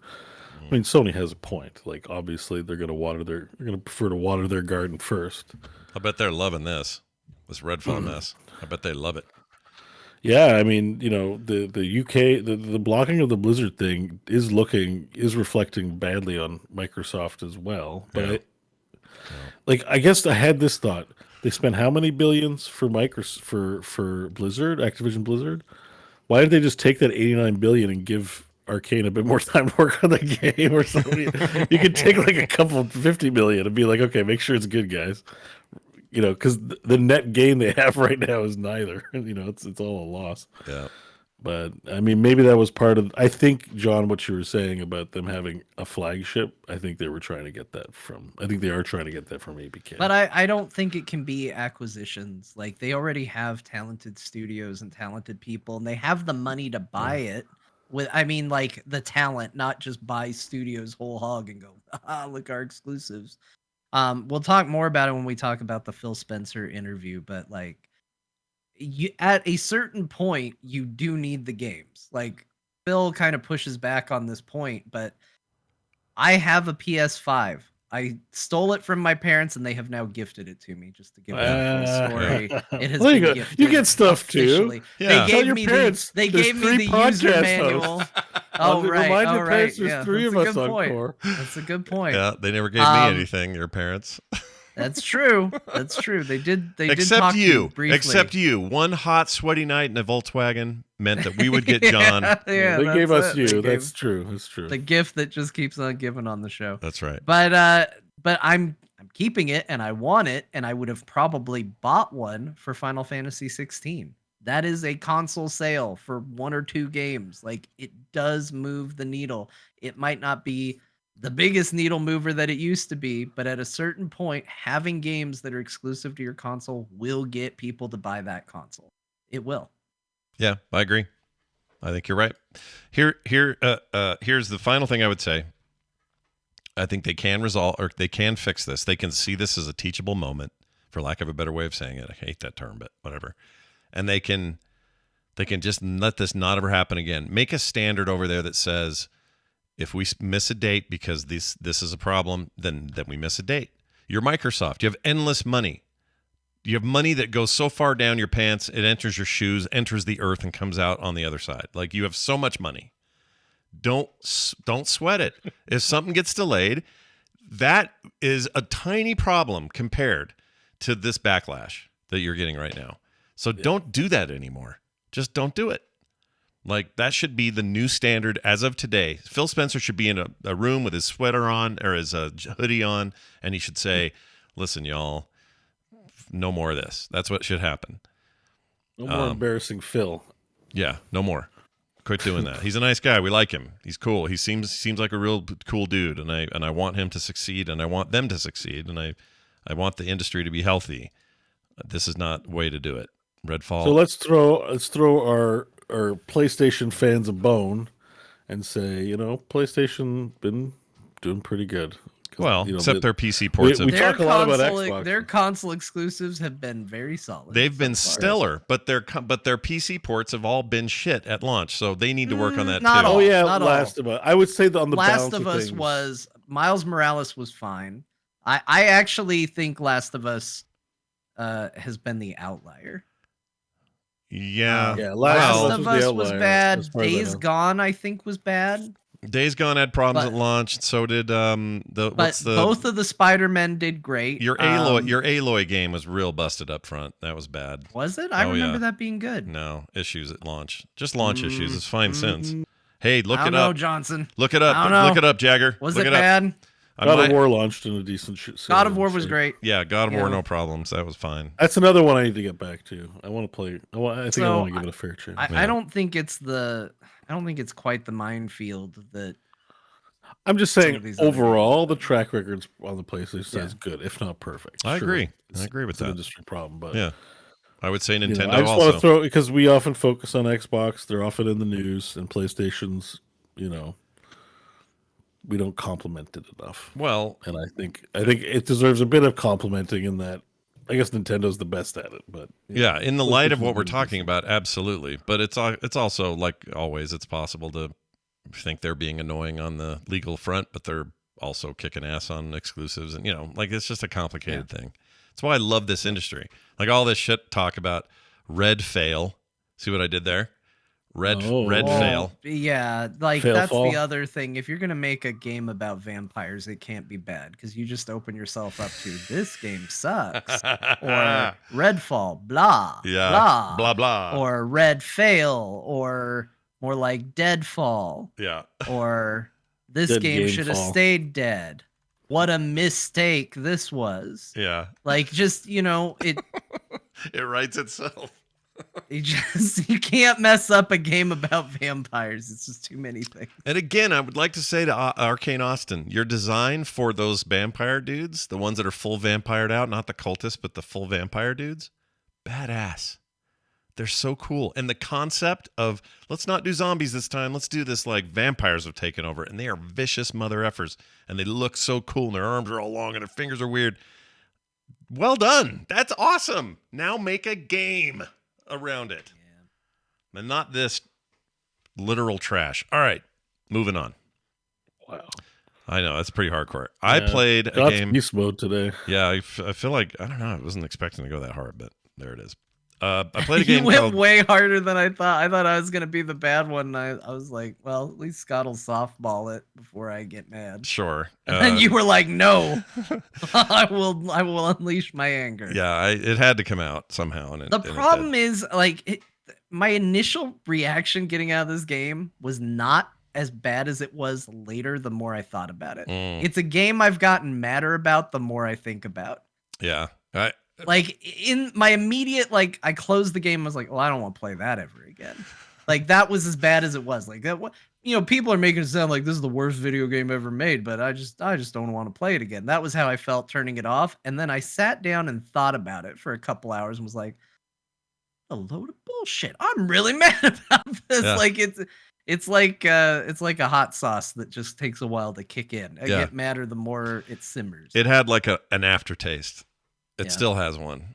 Like, it feels dirty having it on my hard drive. Oh man, that's a dark thing I to say. uninstalled it while we were talking. 'Cause Oh, I was really? like, I've said my piece. There is no way I'm playing a second more of this video That game. is how done John is. I Well, left it installed because, one, it's an insanely big game. So I was like, just leave it going. Oh yeah, that's the But- other thing. That thing's like 180 gig or some crazy number.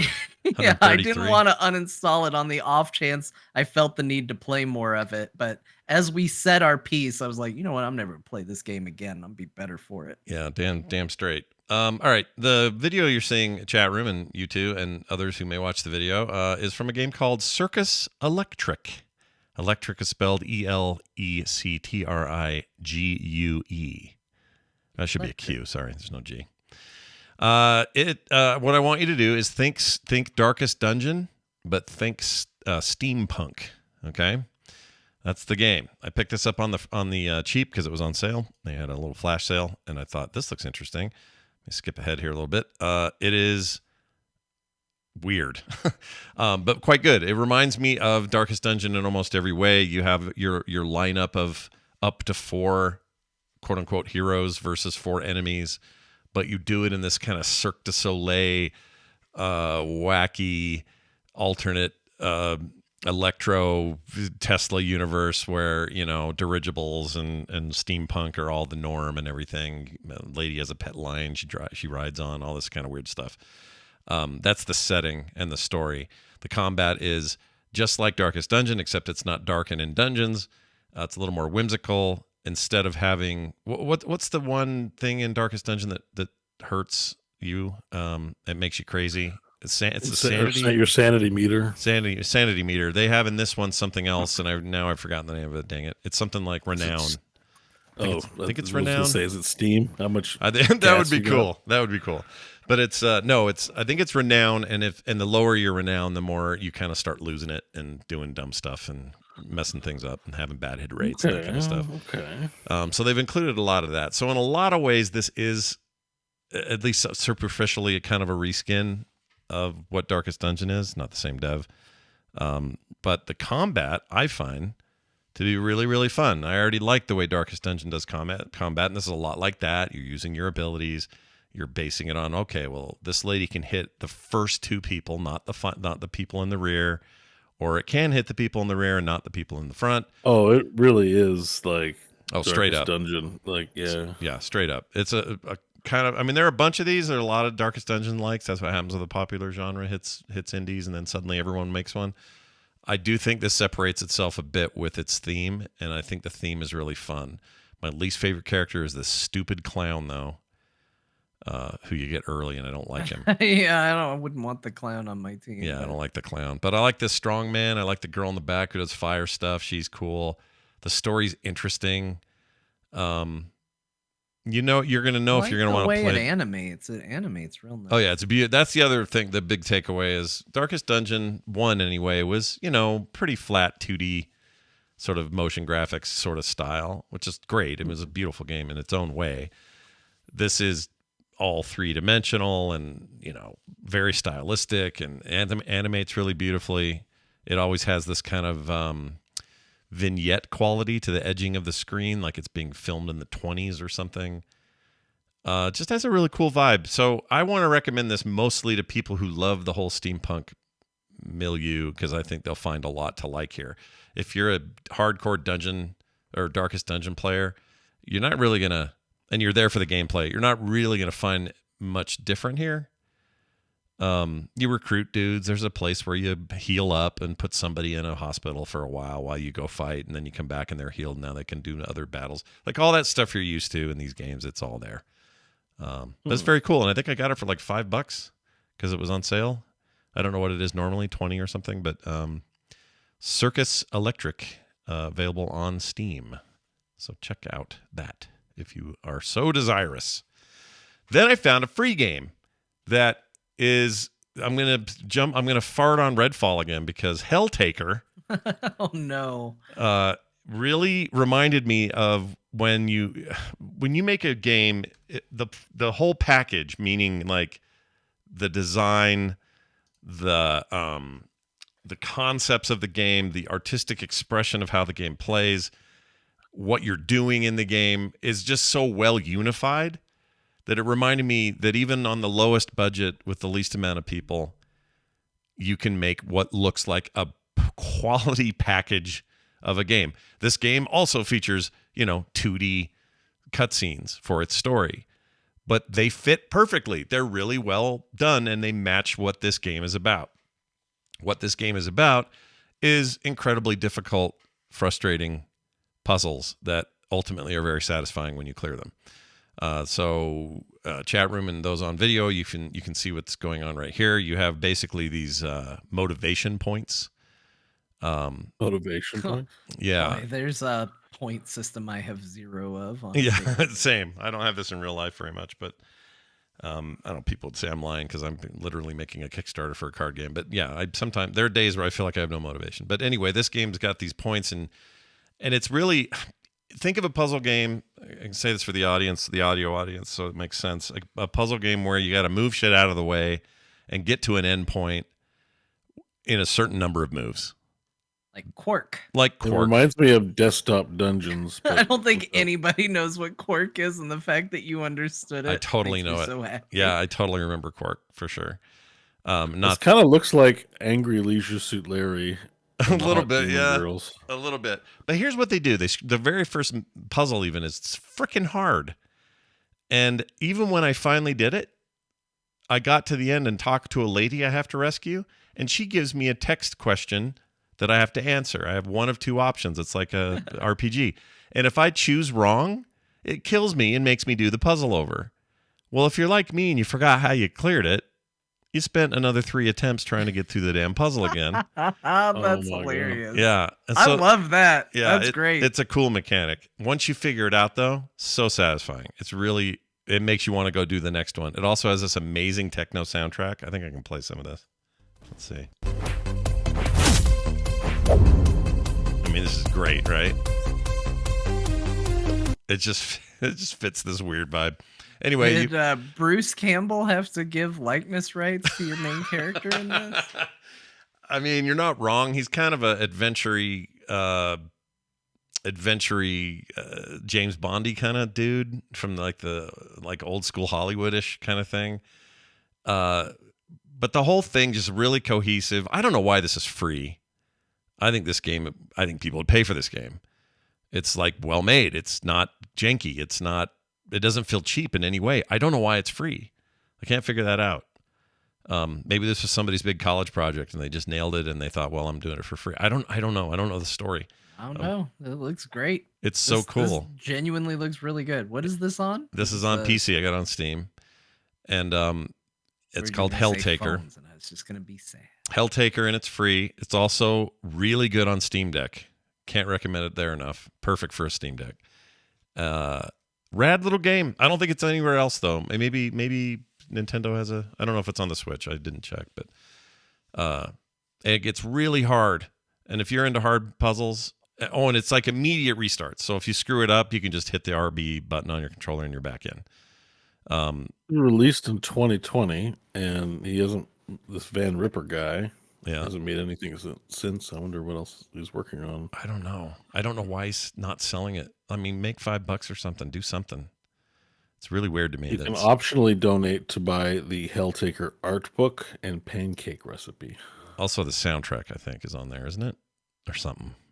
I think you just go to the band, the artist Bandcamp. There's the link there. Oh, okay. Maybe you buy it there. It's really fun, driving sort of techno house music. It's very good. Anyway, I was so surprised by this. The game I was referencing, Scott, that you knew is Quark. It's Quark? I always thought it was Quark. I did too. Quark, like Quark Express or Quark the bar owner. Isn't it? Yeah. Chat was asking how you spell it, and I was like, well, let me find out. So I went and looked it up. It's called Quark. Oh, you're right. Look at that. I'm having a real Berenstain Bears moment because I could have sworn that was not what this game was called. Yeah, that's wrong. Oh, shit. Didn't mean to do that. Anyway, it's cool. Play it. It's free. It's a dumb, easy choice to make, and I had a lot of fun with it. Still going to keep playing that, actually. I had more fun. Oh, and that was my point about the Redfall reference. This is a game that is a game-ass game that has all the good ideas done. And they cohesively did it all and made it work in a way that I don't know how do you make Redfall not, I don't know. Freaking, I know they're completely different games, completely different budgets, scope, all that stuff. But this is a video game and Redfall is a dumpling. All right. Finally, I played a game that I got a code for called Accelerate to the Tropics. Oh boy, this sounds like a Pokemon. It kind of does, but it's not at all like that. Accelerate to the Tropics. I thought I had the video. I don't. Let me pull that up. It is a weird little game that's like this low poly looking graphic style that the goal is you ride a bike that has an egg on it. And the goal is for that egg not to fall out. And this is a Scott-ass game right here. Oh yeah, we've reached peak video game, folks. Yep, we're there. We finally reached our destination, everybody. It's a little chore-corey, but it's actually just a lot of physics. You know, the egg is. This looks like I Am Bread. I mean it. Yes. It's a unique challenge, though. Yeah, it's one challenge. Yeah. I mean, the game is not a big depth machine. He dropped the egg. You're just trying to go as fast as you can and beat your records and beat your ghosts and stuff and all the things you do in a racing game. But the important thing is don't go too crazy or that egg's going to fall out and crack. And if it they does, should you make start this over. like a different type of race in Mario Kart. Yeah, right. Just a mode. It is kind of a one mode game. I will say that, but I also, I don't think it's expensive and it's a fun time. Are there mechanics to like grab or like catch shit in the air? No, it's all about it's very physics based. It's all about don't lean too far or cut this corner too hard or hit that pebble or that stone. Don't run up against the side of the road, like, oh, that egg's going to break, that kind of thing. All right. It's I'm not going to tell everyone here to just rush out and charge get money it. for this one? No, I got this is the one I would have expected to be free, honestly. Yeah. The like bad puns every time you break an egg too, like it's a payback is a beach, which I understand is a pun, but I also don't know what it is in the context of this particular video game. Yeah, it's a little weird. I mean, you're not wrong. I can't. Where's the price? I don't see it. Hold on. Shit. What's it called? Expectation. Accelerate to the Tropics theme. Well, I get why the pun is there. It's in the title, John. That's the whole reason for its existence was accelerate an egg being combined into a word. So you're going to the beach. Here it is, $12, $11.99. I think it's worth that. It's fun. I had a really good time with it. It is not, gonna blow your mind. This isn't the next. No. This is not. John can confirm. But if you want to just veg out, this game will not blow my mind. Eat like half an edible, lay down, get your controller out. Oh wait, you do some wall riding. Yeah, a little bit. They mix up the tracks. Yeah, the tracks get tricky. There's some cool themes in the tracks. Like I have too many children to see merit in spending my time doing this. Yeah. Well, like I say, it's like what what it reminded me of. We're watching a basic track here. Scott's showing us. I'm actually watching the trailer, and there's some more challenging, interesting tracks than what's being shown. Yeah, there's some wackadoo later on. Here's a big jump, and you got to hold that thing over the river and then catch it in the thing. Oh, it's so hard. I will say that this is in a lot of ways, it's a throwback to games you played when you were younger, and it was just that's what games were, and you would have paid a lot more then for something this simple. So I don't know. You can see the eggs you drop. I'm saying this game is probably for somebody. Yeah. It's for Scott, John. Yeah, it's for me for sure. Well, Scott's kids don't live at home anymore. That's true. It's true. And I probably played an hour, and although to be fair, my kids would probably love it. Well, they'd probably love it. But I probably played for an hour, and I've probably gotten I've got my $11 worth. Like I'm good now. I would have enjoyed this more than my time spent in Redfall. Yeah. Oh, yeah. And I like this. Yeah. This is. Hey guys, guess what? This game's better than Redfall. It's not a great compliment, but John's the one poo-pooing it. I think this game actually looks all right. Yeah, but it's good. It's fun. Maybe 12 is a bit much for it. When you go to a family reunion and everyone's like, "Oh, carry the balloon without dropping it. We're gonna have a little relay race and all that stuff." This is like a video game version of that kind of is what it is. I'm not really trying to poo-poo it. It's just that Scott said that one of his games that he played this week is free, and it's not the one that I would have expected looking at all the games. I will agree with that. I don't know why that other puzzle game is free. It's like a really good game, and there's devil boobies sort of in it. So how do you do that? There you for go. free? Like you can't even put a price on that. Maybe literally. Yep. Sometimes these eggs bounce. I can't figure out how he's doing that because mine never bounce. Maybe something changes later. Anyway. Yeah, there are worse things to do with your money, is what I'm saying. Yeah. Let's move on to John's. Let's get an update on the Do I have music for this? I need some music for this. We got to find something that's not going to get me canned. Wrestling. It's time for the wrestling update with John Jagger. John, how's WWE's Frog Pants All Stars? Whatever. How's it going? That's right, everybody. Man, we had our first Wrestling Wednesday yesterday, and boy, it was a good time. It was a very good time, especially for the core crew. Real good time for them. Yeah. We had a match, a triple tag team match to determine who was going to be the number one contenders for Brian Ibbett and Scott Johnson's TMS tag team title. Yeah. And wouldn't you know it, Bo and I won that match. We are now the number one contenders for that title. Scott's not on our team? No, so that was the other thing is over the weekend we had a competition to see which team Scott would join because theoretically he would make sense on every team. And Scott won that tournament, so I gave real Scott, human being Scott right here, the chance to pick his team.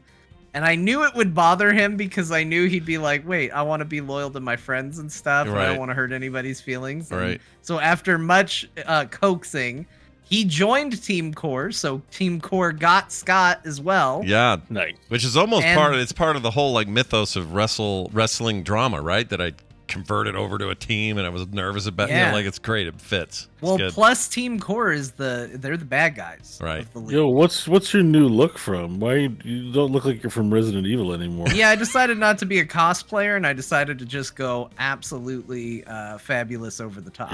You're the purple derple. Yeah, I decided to go with this. And it's it's a real impressive look, I must say. Yeah. I've given myself the most pyro for my introduction. If you keep it on the screen, just keep it going, Scott, because you will get to see Bo's intro here, I'm excited. Yeah. which is worth it. Yeah. So the third thing we did is we had a tournament to see who was going to be the first ever Dragon Beef Championship title holder. Oh, Nobody has had that title, so the Dragon Beef title was on the line, and I'm pleased to say that yours truly won that tournament. Dragon. Wow. You've. I call shenanigans. Wow. So it was Nepotism. a phenomenal tournament, I will say, and this match, which was me versus Bo, was a first round match. Yeah. Was probably the best match of the evening. It was so good. So Bo has a finisher where he wipes his hand on his taint and sticks it in your mouth. I got a guitar now. It's awesome. It's been called the taint hand wipe. It's got a lot of names. Bo kept doing it. I didn't tap Taint no out thing? to it. Is that what we're calling and it? I have an ability. Oh, taint no thing is real good. Taint no thing? That's what it's called now. Yeah. That's it now. And I used Bo's finisher against him for the win. It was a very good no. match. Wow. So it was a really good time. It was a lot of fun. Chat this got makes very me want to into be a it. wrestler. Yeah. I got it set up so people could make bets with their channel points on who was gonna win. So we had some fun betting going on. Lots of underdog wins. The final match of the tournament was me versus Garrett. He made it all the way to the end as well. Wow. And so Core right now in the league, Core has, with the exception of one half of the TMS tag team titles, every belt is represented by Team Core now. Wow. We have the Frog Pants Championship, we have the Dragon Beef Championship, and we have one half of the TMS tag titles. So you might say shenanigans, but we'll see what happens. So You know what I my love? plan is to do these Yeah. events every Wednesday Yeah. and make it Wrestling Wednesday, and it's good. It's been dumb fun, and it's just been a great time. Your Bo's avatar absolutely murders me. By the way, his maple leaf on his butt almost looks like Yeah. a little sweat stain back there. I love It it. does look like he sweats the Canadian flag on his butt. It's really good. That's okay. It's so good. I was really so the chat recommended that I put the Canadian flag on Bo's butt, and I said, guys, come on, we don't want to be disrespectful to a nation. Right. And then they said we're Canadian, and so I thought, well, if it's being suggested by Canadians, it's okay. It's not. I It's can not do it. disrespectful on the butt. There's a whole lot. Like, isn't the whole thing where you put your whatever college you go to, you wear jogging pants with the name on the butt? It's like a Yeah, thing. That's true, but like we Americans get too precious about our flag. So like Yeah. we're like, oh, don't you know, but you guys, you're like, whatever, put a maple leaf there. I don't care. I like that about Canada. They're not so precious. Oh, you guys are and- precious about that? You don't like U.S. flag on the butt? We get weird get about weird it. Like about flags. people still do it, but yeah, like it's Yeah, when your religion is pretending that the founding fathers were gods or something, things get weird down here. It's funky.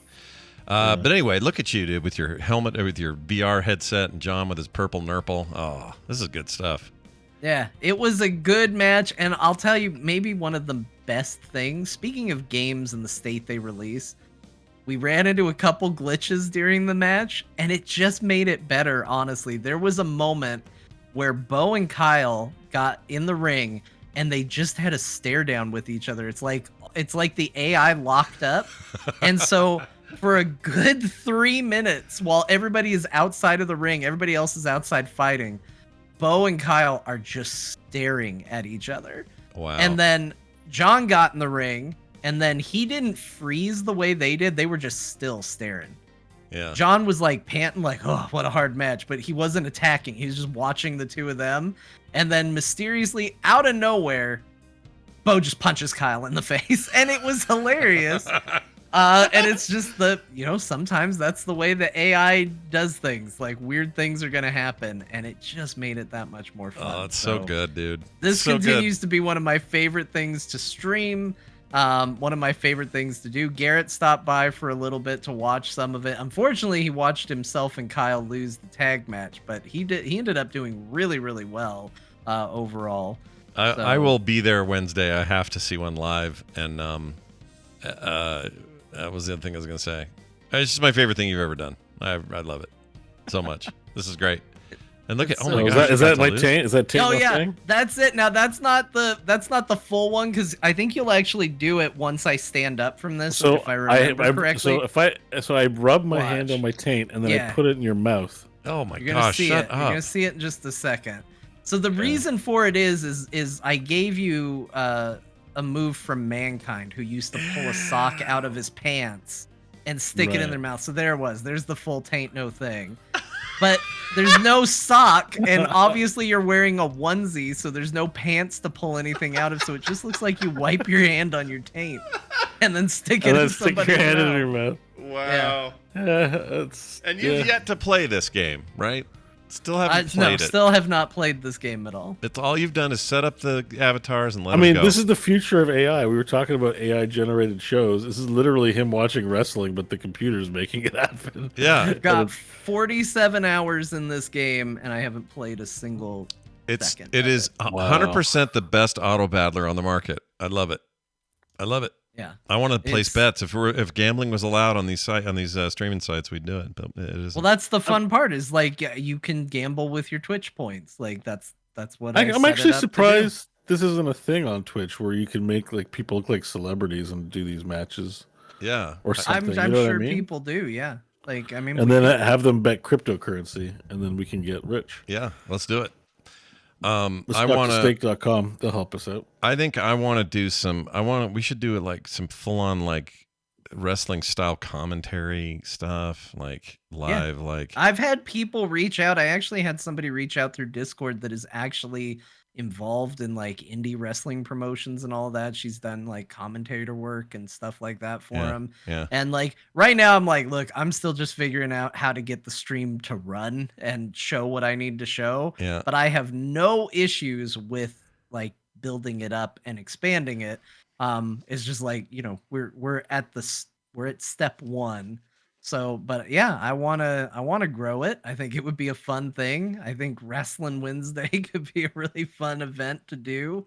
Get more people in there, keep growing the roster. Because right now with just 8 people, it's a lot of the same people. That'd be fun. Oh my God, it's Bo. Taint no thing. Now watch the taint. He's about to do it. In the mouth. It's gonna take a second for you guys to see it, but he's about to do it. Here he goes. Wipes it. He is about to into do it. his mouth. He's getting ready. He did it. He did it like 3 times over the course of the match. He got me with it.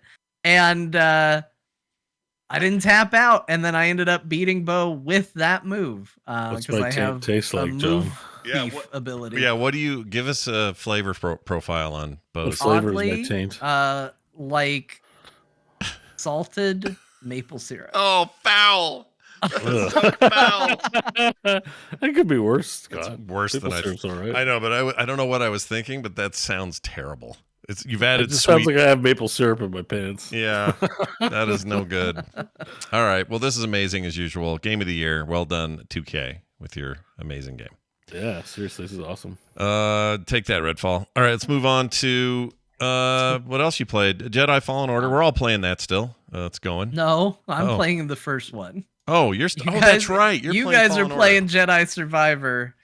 Right. Big brain on John, who's feeling really good as people complain about the technical issues of this game, is playing the first one, which runs really, really well. And I'm getting through it. I think I'm probably about 75-80% of the way through it. So I hope they fix their issues soon because I am about to play Jedi Survivor. They did a big patch today that really improved my frame rate. So, oh, did they? Yeah. Well, that's great. That's great news. And NVIDIA drivers updated recently for me, so it might be smooth sailing by the time I get to it. But I just reminded myself how much I love that game, although I did set it on easy, so I could just because you want to tear through it. Story mode. I just want to get through it. Yeah. That makes sense. So I'm probably my first little bit of time in Jedi Survivor is gonna be like, why is this game so hard? Yeah, it's gonna throw you right now. Blocking, dodging, not that important. If I get hit, it's fine. I'll be okay. Yeah. But I do really love this game, and I'm harsh on Cal. He's a fine character. He's acceptable. But have you seen these mullets and 70s mustache combos Oh you my can get? gosh, yeah, that outfit. Honestly, Cal is way better in the good. second one versus the first one. I agree. Like, Yeah. Plus, you got all these customization options. When you start unlocking like facial stuff, it's get ready. It's gonna be so good. Yeah. It's gonna be Well, so I'm- good. I've I'm- seen the mullet with the handlebar mustache. I feel like that's everywhere. I used I'm to not say doing the mullet. every time I watched someone stream Jedi Fallen Order, it was the pink poncho and the pink lightsaber. Like that just seemed like if you were streaming, that's what you did. Yeah. I don't know if that was a commentary on that's what they thought was ridiculous. I don't know, but like now it seems like every streamer's rocking the mullet and the mutton chop. Yeah. So Hard the not to, handlebar, right? so, Like hard to not be yeah. tempted by that. But what do you? It's too early for me to have much, so I don't have much customization right now. But My guy's looking like a Clone Wars era Jedi. Finally, ooh, nice. That's what Nice. he doesn't look like. Oh, I'm just trying to blend in. Give me a crew cut and some like regular clothes. I've got like robes and like old clone trooper boots that like I would have pilfered off someone, and then Anakin haircut with a beard and goatee. The right way to live. It looks way better. Yeah, and I'm just like, I'm way more into the character because he actually looks cool and not like, I don't know, like just the guy who's on break from his job at the office. Yeah, he looks better. I had this feeling while I was playing it. This is kind of a weird thing to say, but remember how much everyone loved the Prince of Persia reimaginings that happened in the early aughts from Ubisoft, I guess it was before Assassin's Creed, Sands of Time, that stuff. Yeah. I feel like this is like the real spiritual successor to those in a lot of ways. It does kind of feel like that, yeah. Like the running can on see walls and the crazy traversal and the focus on some of the platforming. It feels like that to me. Some of those earlier games, which Yeah, like you replace lightsabers for just regular swords. Yeah. A lot more sand. Yeah, there's One something Ninja about that. Far. It's really an interesting combination of stuff. It's like that for where you're actually moving and going, and then it's Souls-likey for combat and save points and all that, and then there's just kind of a great Star Wars vibe the whole time with a bunch of great voices and characters. It's a very cool game. We talked about the problems at launch. I hope this patch and future patches really do take care of it, but this is one of those where an awesome game is right under the surface. PC players, so I guess be patient. You'll be okay. It'll all work out. I'm going to finish Fallen Order, and then I'll let you know. I'll be joining the ranks who will talk about it. Nice. Speaking of Star Wars, you're back into Fortnite doing that weirdness. Yeah, I never really stopped playing Fortnite, but it is worth noting that right now with May the 4th and all of that going on, there is a big Star Wars event in Fortnite, and I've had a couple people on Twitter reach out to me and say, hey, because of the Star Wars event and you talking about it a lot, I've got into the no build mode and I'm loving it. And so I figure it's worth noting, this is an interesting time to get into Fortnite. It's a limited event. They do put lightsabers and blasters and a bunch of Star Wars stuff in there. The big thing this year is they're putting in Anakin and Padme and Darth Maul and a bunch of clone troopers as skins. And there's a whole big power-up thing where you go through a rift and you learn force powers and get a lightsaber. So there is some cool stuff for Star Wars fans in the game right now. It's still Fortnite, if that's your cup of tea or not, but there is a lot of fun to be had in it. So nice. I saw some streams of that. It looked pretty cool. Got to give credit to Fortnite. No build mode. I don't know. Mode makes a big difference. Yeah, for a lot of players, turns out. Pretty much everybody who isn't annoyed by it. And people who are annoyed by, or people that aren't annoyed by that, hey, you've got your mode too. Go play your weird ass build mode. Go build. Psychos. Go create a fort whenever you get hit by something. It's fine. Bo, over to you. Any more to say about Survivor? Yeah, lots. Jedi Survivor is a very good video game. Yeah. Not lots, but it is a very good video game. I've played about 20 hours, and if you judge, I got some gameplay there too. You'll see my experience was like Scott's. The game runs fine. Mm-hmm. Like the cutscenes, look good. Sure. I didn't have any problem with cutscenes. Just open areas look like barf, like because there's an open world. But see what I mean? I just wanted to show off my Yeah. You know, Yeah. I've got like I got like a more it's Clone Wars era. He looks more like a Jedi of that era, which is I feel like appropriate because he's a survivor of Order 66. Yeah. By the way, this one arm guy's pretty cool. He is cool. He's like Looks like, Sephiroth with one arm. Proper Jedi. Yeah. Look at Yeah. him. So as it turns out, he's an antagonist. But one of the things I think the thing I just really want to discuss was I've started playing Fallen Order twice. This game looks like the same game, but somehow it's just way better than Fallen Order's so boring. Like I can't get into it. I always drop off at the same spot. There's something about this game that feels a little more Elden Ring, a little more Metroidvania. And the fighting, I guess it's all the variety with the fighting. As you can see, I've opted for the Darth Maul double saber, which is awesome. And then I just use single saber. I'm going full like hipster. I'm going full like traditional Clone Wars, like double saberings, a crutch, and like dual wielding's a crutch, and using a blaster. That's uncivilized. Like I'm not playing a Jedi that uses a blaster. Yeah. Oh, I so am, by the way. Just I for know the a lot of record, you. that's You're my rogue. favorite. A lot of you move people who wish mode. you could play a smuggler or a rogue are going to want the blaster. But serious So Jedi cool. rock a single saber.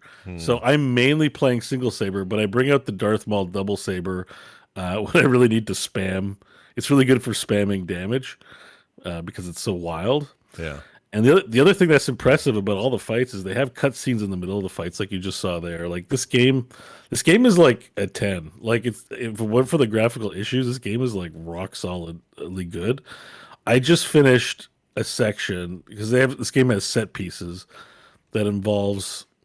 Well, I'm sure it's not a spoiler at this point that one of the cast of characters is the Night Sister, right? Yeah, Oh, that's right. fine. That's in the first Yeah. game. Yeah. That's So- right. Best So you- character, by the way. Yeah. Fucking Yeah, so love in this game, so I never really played her in the first one or don't know anything about her, but in this one, you're working together on these missions and she gives you some help with her powers. If it struck me really, I've never played the Titanfall games, but it struck me as the most Titanfall-ass thing ever because literally it was like 5 minutes of pure wall running. Like it wasn't just a wall run here. It was like wall run, wall run, wall run, jump through portal, teleport, wall run. There was no floor anywhere for like 5 solid minutes. It was awesome. It was like one of the coolest things I've ever done, set piece wise in a video game. And I know that like Fallen Order has pretty good set pieces, but this was worth it. Like when someone tells you there's something awesome in a game and it's worth playing to a certain point. This game has that, man. This game is just absolutely stellar. So I highly recommend it. Anyways, don't fall off for this one. If you're getting bored, John, just stop Fallen Order. Just play. I am really Seriously. excited. Even if I get bored with Fallen Order, I'm going to this. 'Cause Seriously, I'm so like very excited to play it. Dagon's pretty cool, but like actually, there's a bar instead of a ship. There's Pyloon Saloon that you get to populate, and all I gotta say is Turgle is like one of the greats. Turgle. Yeah. One of the NPC greats. Have you met Turgle yet, Scott? No, I have not met Turgle yet. I've seen images of Turgle on the internet. I think live I for actually Turgle. saw you talking to him on a stream at one point. But Yeah, I live for Turgle. I'm not going to spoil it, other than his name might give a hint about what he's like. But Turgle is just lovely, a wonderful NPC. Oh, one-armed Sephiroth gets away temporarily, probably. Yeah, there's no spoilers here. There's still lots of like that's the other thing too is like I feel like I've done a lot in this game, Yeah. but it still feels like there's a ton left to do. So I was very much engaged and piqued by this game in a way that Fallen Order didn't get me. This game, it's good. This is like, and I think Respawn's going to fix the graphical issues in short order compared to the other ones. This game is rock solid. Yeah, they're not known for letting problems stick around very long, so Well, they'll it probably sounds like take it's care of it. worth the effort on this. Not to say that they should just completely abandon Redfall, but like it sounds like there's something here behind the technical issues. So maybe getting to that point is important. I swear that like the wall running level, yeah, you know what? Warframe, Sunstroke, and there's like Warframe is all about wall running and being a ninja, but like this was a level like that, but it was in the Star Wars context, and it's you as a Jedi and then a Night Sister, so the lightsabers come into play and all that stuff. It was just like I was like, whoa.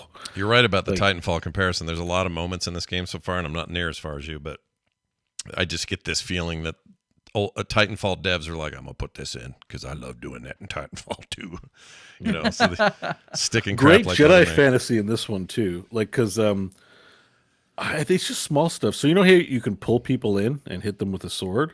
Yeah, Most people you pull in are gonna shoot you. Like they're not just gonna let you pull you in and whack them unless it's like a jobber, like a storm. It's just like a vanilla stormtrooper. Like a jobber. like in boss fights, yeah. In boss fights, you can pull people, right? And they struggle like the Mandalorian style bounty hunters. You pull them, and then you know that epic moment in a movie where like they're being pulled and they get out their blasters and shoot you. Yeah. So what you can do is you can deflect while pulling. Deflect. Like if you don't deflect, you get hit, you fall down, the thing is ruined. But if you time the deflect while you're pulling, then you get a successful pull. Then you get to do your move. Like it's really nuanced, like fighting stuff like that. That's like Elden Ring-ish. That I know the first one, I don't know to what extent it had, but this one really has. And I think also it's the fact that Fallen Order you build up. Probably you don't have a lot of powers to start with, but in this one you kind of start with like a lot of different options. So right away when you're doing boss fights and stuff, you get to live out like a pretty awesome Jedi fantasy, or just pushing stormtroopers off cliffs. Like if there's ever a bastard stormtrooper, I'm just like, oh, off the cliff with you. Get out of here. Yeah. And it's like really easy to do. Like the force powers are awesome. I'm really liking this game. Like I really wanted to actually give it a lot of props because I don't want people to skip out on it because of the bad press, because I think it's sending the wrong message. This is like definitely better than Fallen Order and a really good video game.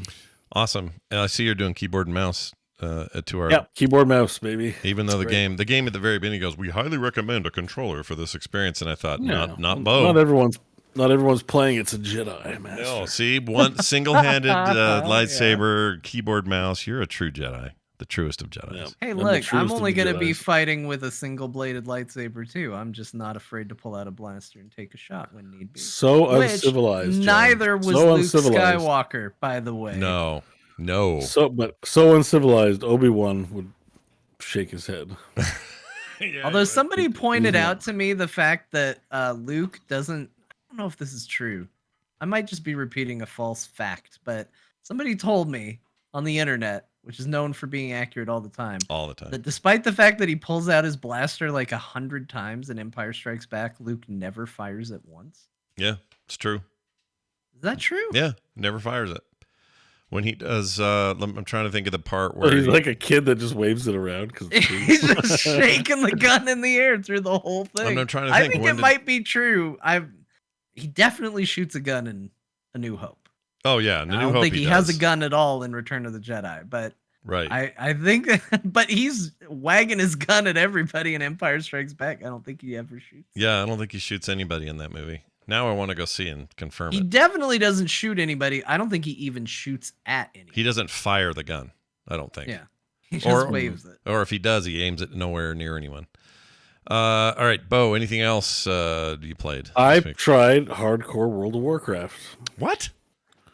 Yeah, I got some video links in there. Yep, I subbed to World of Warcraft. I have an active World of Warcraft sub. What?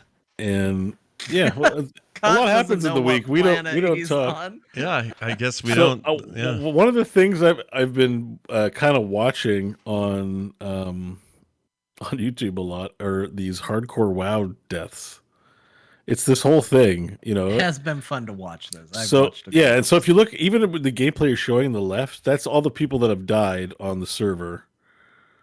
And it's like, that's just from like the last 5 minutes. You get a little thing. So it's a classic WoW server. People are playing on Bloodsail Buccaneers. You all play on a dedicated server. Blizzard devs are aware of this. And you install a add-on, and it enforces some rules, like you can't trade on the auction house, you can't party in groups unless it's declared. Like there's a whole pile of rules. You can only do a dungeon once. You can't like farm dungeons. And you play regular ass WoW, but it's hardcore. So if you die, you delete, and like they won't put you in their Hall of Fame and shit. That's what the add-on does. Right. So it won't count as a valid run. And there's a part of the add-on that'll tell you if you're still valid or not, and if you're not, you can appeal on the Discord and stuff. This thing's really picked up popularity in the past few weeks, maybe months. Yeah, I heard I've about had this. people drop in on my stream, be like, "Are you playing hardcore WoW?" It's like, it's kind of the it thing to do, and a lot of the top streamers are getting in on it, and there's a lot of hilarity. Like, there's griefing, there's all kinds of stuff going on, but what is fun is watching people, who've played for 2 days lose their character because, they jumped off a cliff that was too high or something. I didn't even think about that. Just the accidental geometry. and I have a good clip. I saw the one video of the guy who he was like high level, had like raid gear, and he accidentally, while he was trying to heal himself, clicked a dark rune which traded his health for mana, but he was at low health and he killed himself. And he was like a max level character. He's doing very well, and he literally killed himself not thinking while fighting. Yeah. Got to delete, and they're farming the clips. So, like, if you die, send it to us because people are like watching it. There's a real sort of community thing coming out of this. I don't know how long it's going to last, but I thought surely I need to see what's going on here because I'm enjoying these clips. So the site though, or sorry, the server is a hardcore server, right? It's an RP server. It's actually PvP off, although you can still enable PvP on those servers. But so it's rumored that WoW is working on a hardcore mode for Classic, but who knows? Okay, Yeah, so we did talk about that a little while back, that there was some coding hints that nothing official is out. This is unofficial community run, but there's a server. Bloodsail Buccaneers is the server in NA. There's a different one in EU. Yeah. GMs have been out, like people who do really mess with the gameplay on these servers. The GMs have been out banning people and actioning the disruptors.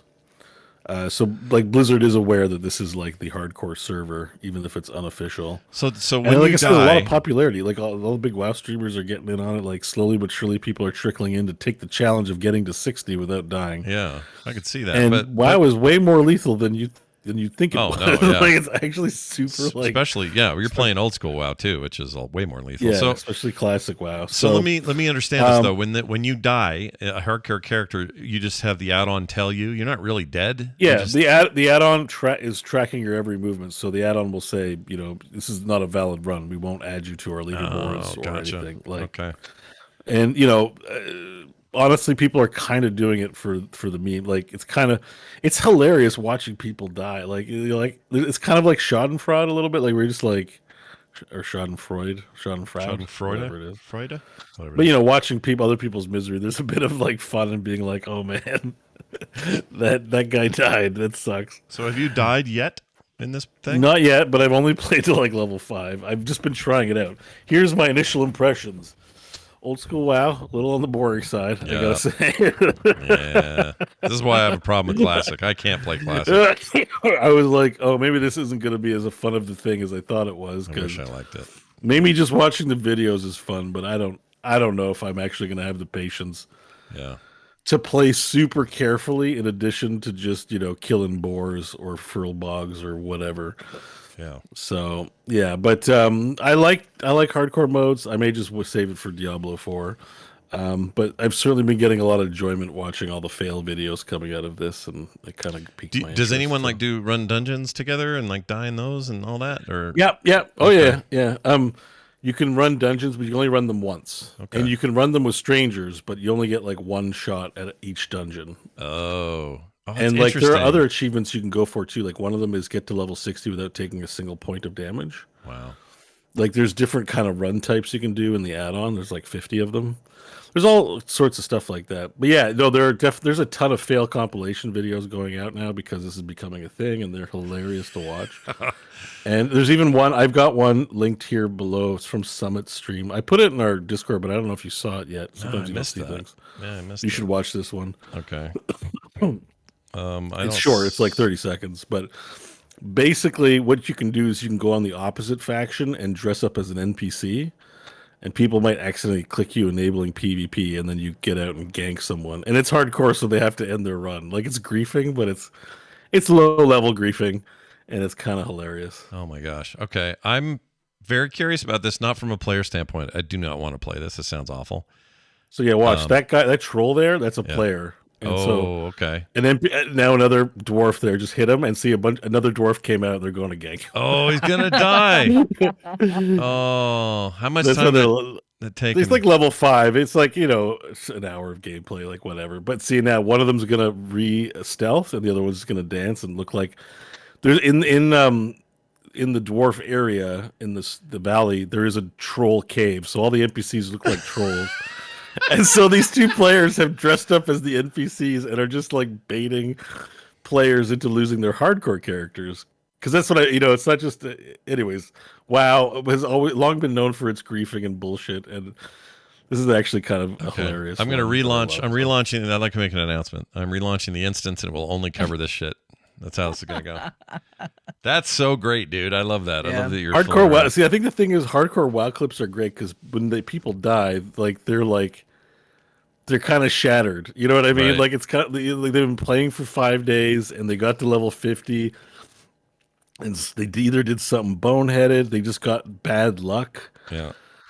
There's a way to grief too, where you can have an enemy's AOE even break stealth and stuff. Like classic WoW's not perfect. You got to be on guard for a lot of bullshit. There's just something kind of, I don't know. I think maybe I just got more enthused because I liked watching the clips than I will play, but I gave it a try, and I'm here to report.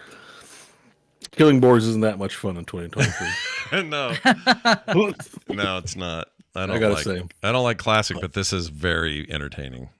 That's really great. All right, very nice. And a little War Tales, Heroes, some other stuff there. Yeah, but played Heroes of the Storm. We played some War Tales. Not much news to say though. All right, very nice. We're going to take a break. When we come back from this break, we're going to spend more time with you folks, and we're going to try to be fast about it because I feel like Bo's getting sicker by the second, and I don't want you to die tonight. I want you to feel well. I'm starting to hit my wall here, guys. Yeah, sorry. It's got that you can tell. I just want to bring you cold, and I was good at the beginning of the show, but I'm like, I'm hitting. If I was over there, or if my wife was, she'd be bringing you some tom yum soup. She'd be feeding you. She'd be. Make sure your pillow's nice and fluffy. Hear that, Mom? Yeah. Kid would make me soup by now. Yeah. Where's my soup? Kick it up a notch. Kicking up a notch, Mom. Anyway, we're going to take a break. We'll be back in a second. Stay tuned, everyone. All right. Oh, my gosh, Bo. You're getting sick, man. Yeah, sorry. Yeah, I feel bad for you. I'm going to hit stop here. I'm going to hit pause. I like it. I like when you hang in. All right, here comes the return here. Hold on. There we go. And we've returned. Welcome back, everybody. It's time to dive right into a Dear Martha segment where John takes an old magazine and we talk about it as if it was letters to home from the war front in the 1800s. John, let's take it away. Anything special here or just go? Nope, just go. You got the images ready? I do. Let's do it. Let's dive in. My dearest Martha, today we are taking a look at a magazine from June of 2003. The 5th issue of the Gamer, or GMR as it's written, but this was an era of dropping vowels from anything you named, so it's just GMR, which would make you Mirth, just as an interesting aside. Anyway, we have some night elves on the cover here, so it must be time to talk about World of Warcraft, which would end up releasing a year and 5 months after this issue. So get ready for some early impressions as we dive into it. Now, right out of the gate, page 2 and 3 of this magazine hits us with a tramp stamp and side boob in an ad for a car game called SRS, which stands for Street Racing Syndicate.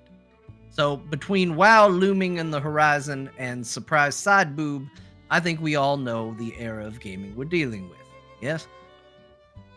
Now, every week, we call this a magazine review. And to be honest, I rarely actually talk about the magazine itself. But here I feel compelled to. As much fun as I may poke at the GMR Gamer name, I genuinely love the design. I never had a subscription to this magazine, but I remember this cover to this magazine, and all their covers are striking compared to a lot of the more generic stuff that was coming out at the time. The entire layout and the use of color is really solid throughout too. Some magazines can be a chore to go back through, but Gamer is actually designed in a way that, even this many years later, I think is great.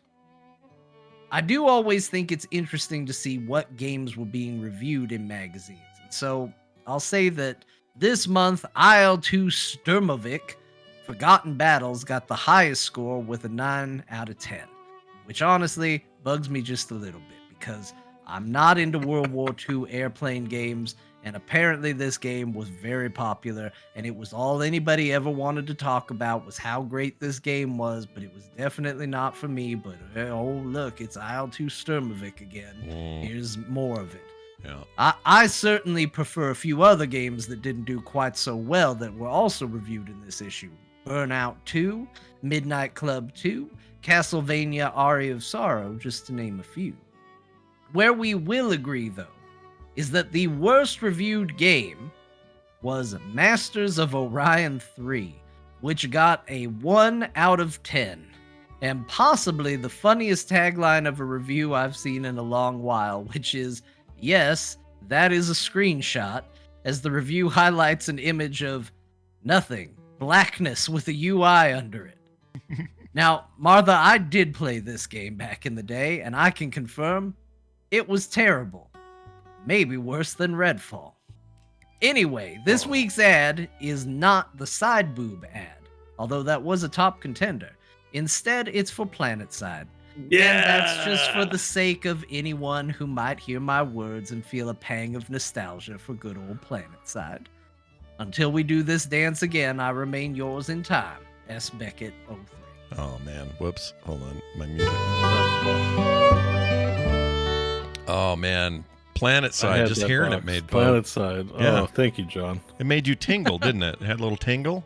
Like I didn't know Bo wasn't going to be feeling well, but now I feel even better for including something just for him. I agree. Yeah, I had that box. I loved that box so much. I was like, oh, my PlanetSide box. Yeah. PlanetSide, man. Love this game. Great era. So good. Yeah. Yeah. PS. Good stuff. Trying to get it on a private server. Well, good luck on that. I would love to hear about that too. Do a hardcore. Do they have a hardcore mode on the private servers for PlanetSide 1? No, I mean you die all the time in that game. It would be silly. Would not go well. No, it would not. It's Masters of Orion 3 is such a sad one because 2 is so good. 2 is I played amazing. 2 so much. Yeah, what a bummer. Like I'm looking at this score. It feels like we're talking about Redfall again, but back then this was it. Would you rather play Masters of Orion 3 or Redfall?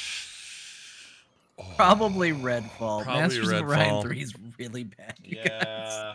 Which says, so there we said a little something positive about Redfall today. Yeah, it's better than Masters of Orion 3. Ding. Nailed it. All right. Time for this. Here is a brief discussion of other things that happened this week news-wise. Phil Spencer, we talked about a little bit at the top of the show, got a little bit candid about Redfall, being in third place, Microsoft strategy, all that kind of stuff on the Kinda Funny podcast, which has had nice production value, I have to say. They did a good job on there. Anyway, here's a few takeaways, and we want to thank Metter, I guess is how you'd say his name, on Discord for this wonderful summary. Phil says Xbox is not the business of consoling or out-consoling Sony or Microsoft, Sony or Nintendo, and he acknowledges that they are in third place in the console market. He says, quote, there isn't a great win or solution for us, unquote. Interesting thing to say. He also rejects the argument he hears from people that if Xbox releases great games, then things would turn around for them and Xbox could catch up in the console market. He says it's just not true. This is the one I push back a little bit on. Yeah. Just a quick note on this note. Yeah. I think the full statement is true. Like, it's not an instant turnaround. But I do think that at the end of the day, Nintendo has continued to sell consoles on the back of great games. Yeah. Sony has continued to sell consoles on the back of great games.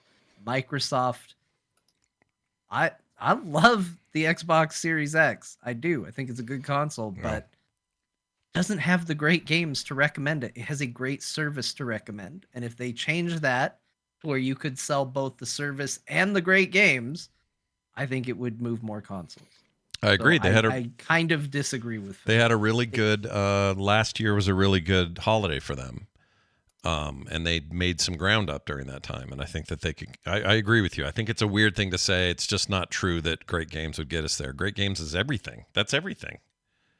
Whether it's your service you pay for, $15 for per month, or one-time off games you buy once every 3 months, whatever the method is, great games are all that matter. That's a useless service if all the games suck. I'm not saying they do. They don't. But if Game Pass doesn't have those big ones in there, along with all the great little indies and other little third-party ones they bring in there and stuff, then that's way less interesting to people, because great games is where that's all they care about. So it's a weird thing for him to say. Anyway, he then also said the Xbox lost the worst possible generation they could have lost, which was the Xbox One PS4 generation. I agree with this statement, because that was the time when people really began building their digital libraries, and now they can take those libraries to new generation of consoles, as well as continue playing live service games like Fortnite. He's right, but Sony is notoriously bad at that, at letting you go from one generation to the other one seamlessly, whereas Microsoft would have been really good at that, because they're big believers in backwards compatibility. Had they been smarter about the entire run of the One and the launch of Xbox One, they could have owned it, man. He's right. They could have, because it is true. When I loaded up the Series X and I was like, oh my gosh, look, it's got all my previous purchases. Thought number 2 in my head was, boy, I wish I had owned more stuff on the Xbox One. Yeah. I didn't own hardly anything. Yeah. And so it was a bunch of 360 stuff, which granted I had plenty of. But because I was strictly PS4 that generation. Yeah, they just squandered the 360 speed. They were doing great. That's a real bummer.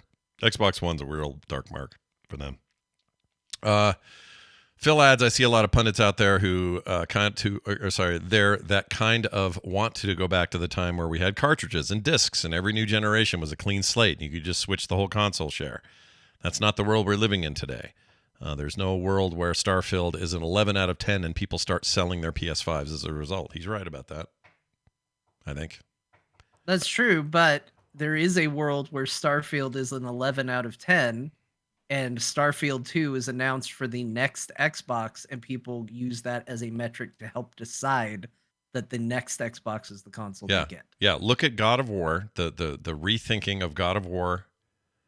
Not really God of War 1, but God of War, the reimagining, the PS4 God of War, and how that guaranteed the massive success of any follow-up or sequel. That's what you're looking for, right? You had it with the Halo games. You know what this feels like.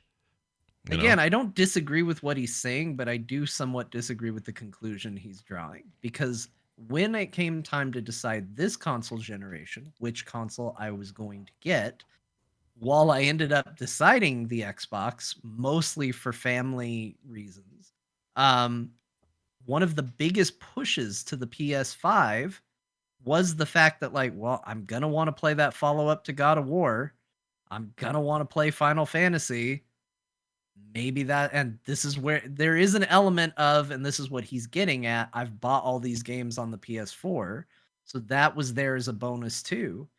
But, you sell the games in the future based on what, where the good games are. Yeah. Microsoft does not have a library of great games that are Microsoft exclusive. Halo used to be the one that you would go to, and even Halo has been a bit lackluster lately. Yeah. So I think in the position they're in now, I understand what he's saying, but in the position that they should be in, I don't think this is true. Yeah, I agree. Final thing he said, Phil ends the conversation by saying there's no way for Xbox to win by trying to be the, quote, green version of what the blue guys do, unquote. It's an interesting way of saying that. He said that they have to take a new path, which is why they are pushing things like Game Pass and xCloud so heavily. They can do it. Like the games as a service can be the thing you pin your future on. You just have to really nail it. So nail it, all right? Redfall is they are nailing it on Game Pass, but you also have to establish yourself as a good studio. Yeah, you need the studios. Good developer that's going to right. When you acquire a AAA studio like Arcane through Bethesda or however you got it, but you now own Arcane, That's a prestige, high-level acquisition. And having them shovel out the garbage they just shoveled out is really a bad look for acquisitions. Like, there's no way this helps them in their UK problem, by the way. No way. Like, there's no way that they can then go, that you can't point to the Redfall launch and go, well, look what we've done here. We can't help ourselves. We're doomed to fail if we can't buy a studio. Yeah, it's really bad look. All right. Big thanks to, again, Metner for that. We appreciate it. Blizzard patented a method of using AI to create game art. I don't like this, but I haven't looked at all the details, so maybe there's more to it. Basically, it works like this. They're tools that they're patenting where artists at Blizzard will be the ones who are doing basic, not just prompts, not just like entering text and saying, draw me a thing, but like feeding it their work, concept work, and then the AI pooping out big, finished, polished stuff that they can go tweak and stuff, but that's the idea. I don't know how that pans out. It makes me nervous. I don't like stuff like this. I have an interesting angle to add to that because I did sign up for one of these AI services called Leonardo.ai. Yeah. Which is AI to make game assets. Yeah. So that's the website Leonardo.ai. I did get an email saying I was in, but I haven't been on the development side of things that much. But think about Diablo and the hordes of monsters that they custom have to handcraft. I am not opposed to the idea that they might make even more variety with time-saving tools that AI can help produce. Like good way to if the end result is tasty, good. Give us more monsters to kill, more variety, stuff like that. Like maybe they hand draw a template of a goblin fighter, but the AI can give us a bowman and a scrapper and a bomb thrower and whatever they can kind of use to, I don't know, just get more out of it. I feel like there are applications where this stuff's kind of interesting anyways. So I agree. I agree. I've used the example before of making an computer RPG needing a whole bunch of faces to choose from for your characters, like portraits in a game like Baldur's Gate 1 or 2. That used to be a ton of time sink and money, and now a very small developer can say, I just need 20 of these faces, go, and it makes them, or even does it in real time for the player. I think, though, that's like a boon for the industry. I just don't want to see artists on the street, Right. It is a tool. It's not inherently good. It's not inherently bad. It's what Blizzard chooses to do with it. So if this is a way for artists to put themselves out of work by feeding a machine and then Blizzard go, we don't need you anymore. The machine does it. That's bad. Obviously that's bad. There's no guarantee that that's the way it would go. There's no guarantee that that isn't. But if this is a way that they can divert resources, let those artists focus on different things, more important things, not get caught in minutia that maybe they would rather not be caught up in, then it's being used for good. I think it's really hard to say because these tools haven't existed, and what companies will do with them has yet to be proven. So I think I'm kind of, middle of the road, but I'm skeptical like you, Scott, where I don't want to see artists lose jobs over this. But at the same time, there's certainly a lot of things that you look at in video gaming where it's like little nitpicks, little things that could be broadened out and made better, that it's a resources thing that this could help with. And if they're doing that, great. Also, Blizzard should probably pay more because in general they are one of the lowest paying video game companies out there. So if they are paying artists less for the prestige of working at Blizzard to put themselves out of job, that's pretty bad, and they probably shouldn't do that. Yeah, I agree with that. I think both. I hadn't considered the Diablo application of like that's going to be a game as a service kind of moving forward. Like they want a long tail on that. And one way you do that is introduce a bunch of new content. What better way to do that than say, have an artist whip up a quick sketch of a weird new creature, put that demon into the thing, and now it's pooping out hundreds of variations on that, and they're just in the game by tomorrow, potentially. Like that's really cool. Even monsters, but even something as benign as you're playing GTA and it's always the same dumpster everyone uses. What if, You're like, can I have 15 variations of dumpsters? You know, like Sure. that's Yeah. probably not a super fulfilling job even for an artist to do. I'm sure they're happy to work, but maybe get the artists to work on the cooler shit, and just give me dumpsters and pieces of environment, stuff like that. Like I don't know what it's like to be an artist who does those things. I can't imagine it's very fulfilling working on Dumpsters. 3D models of dumpsters and trash cans and environmental. Some stuff's probably fun to work on. Some stuff's probably just like, once you've done 10 different dumpsters, do you really want to work on another dumpster?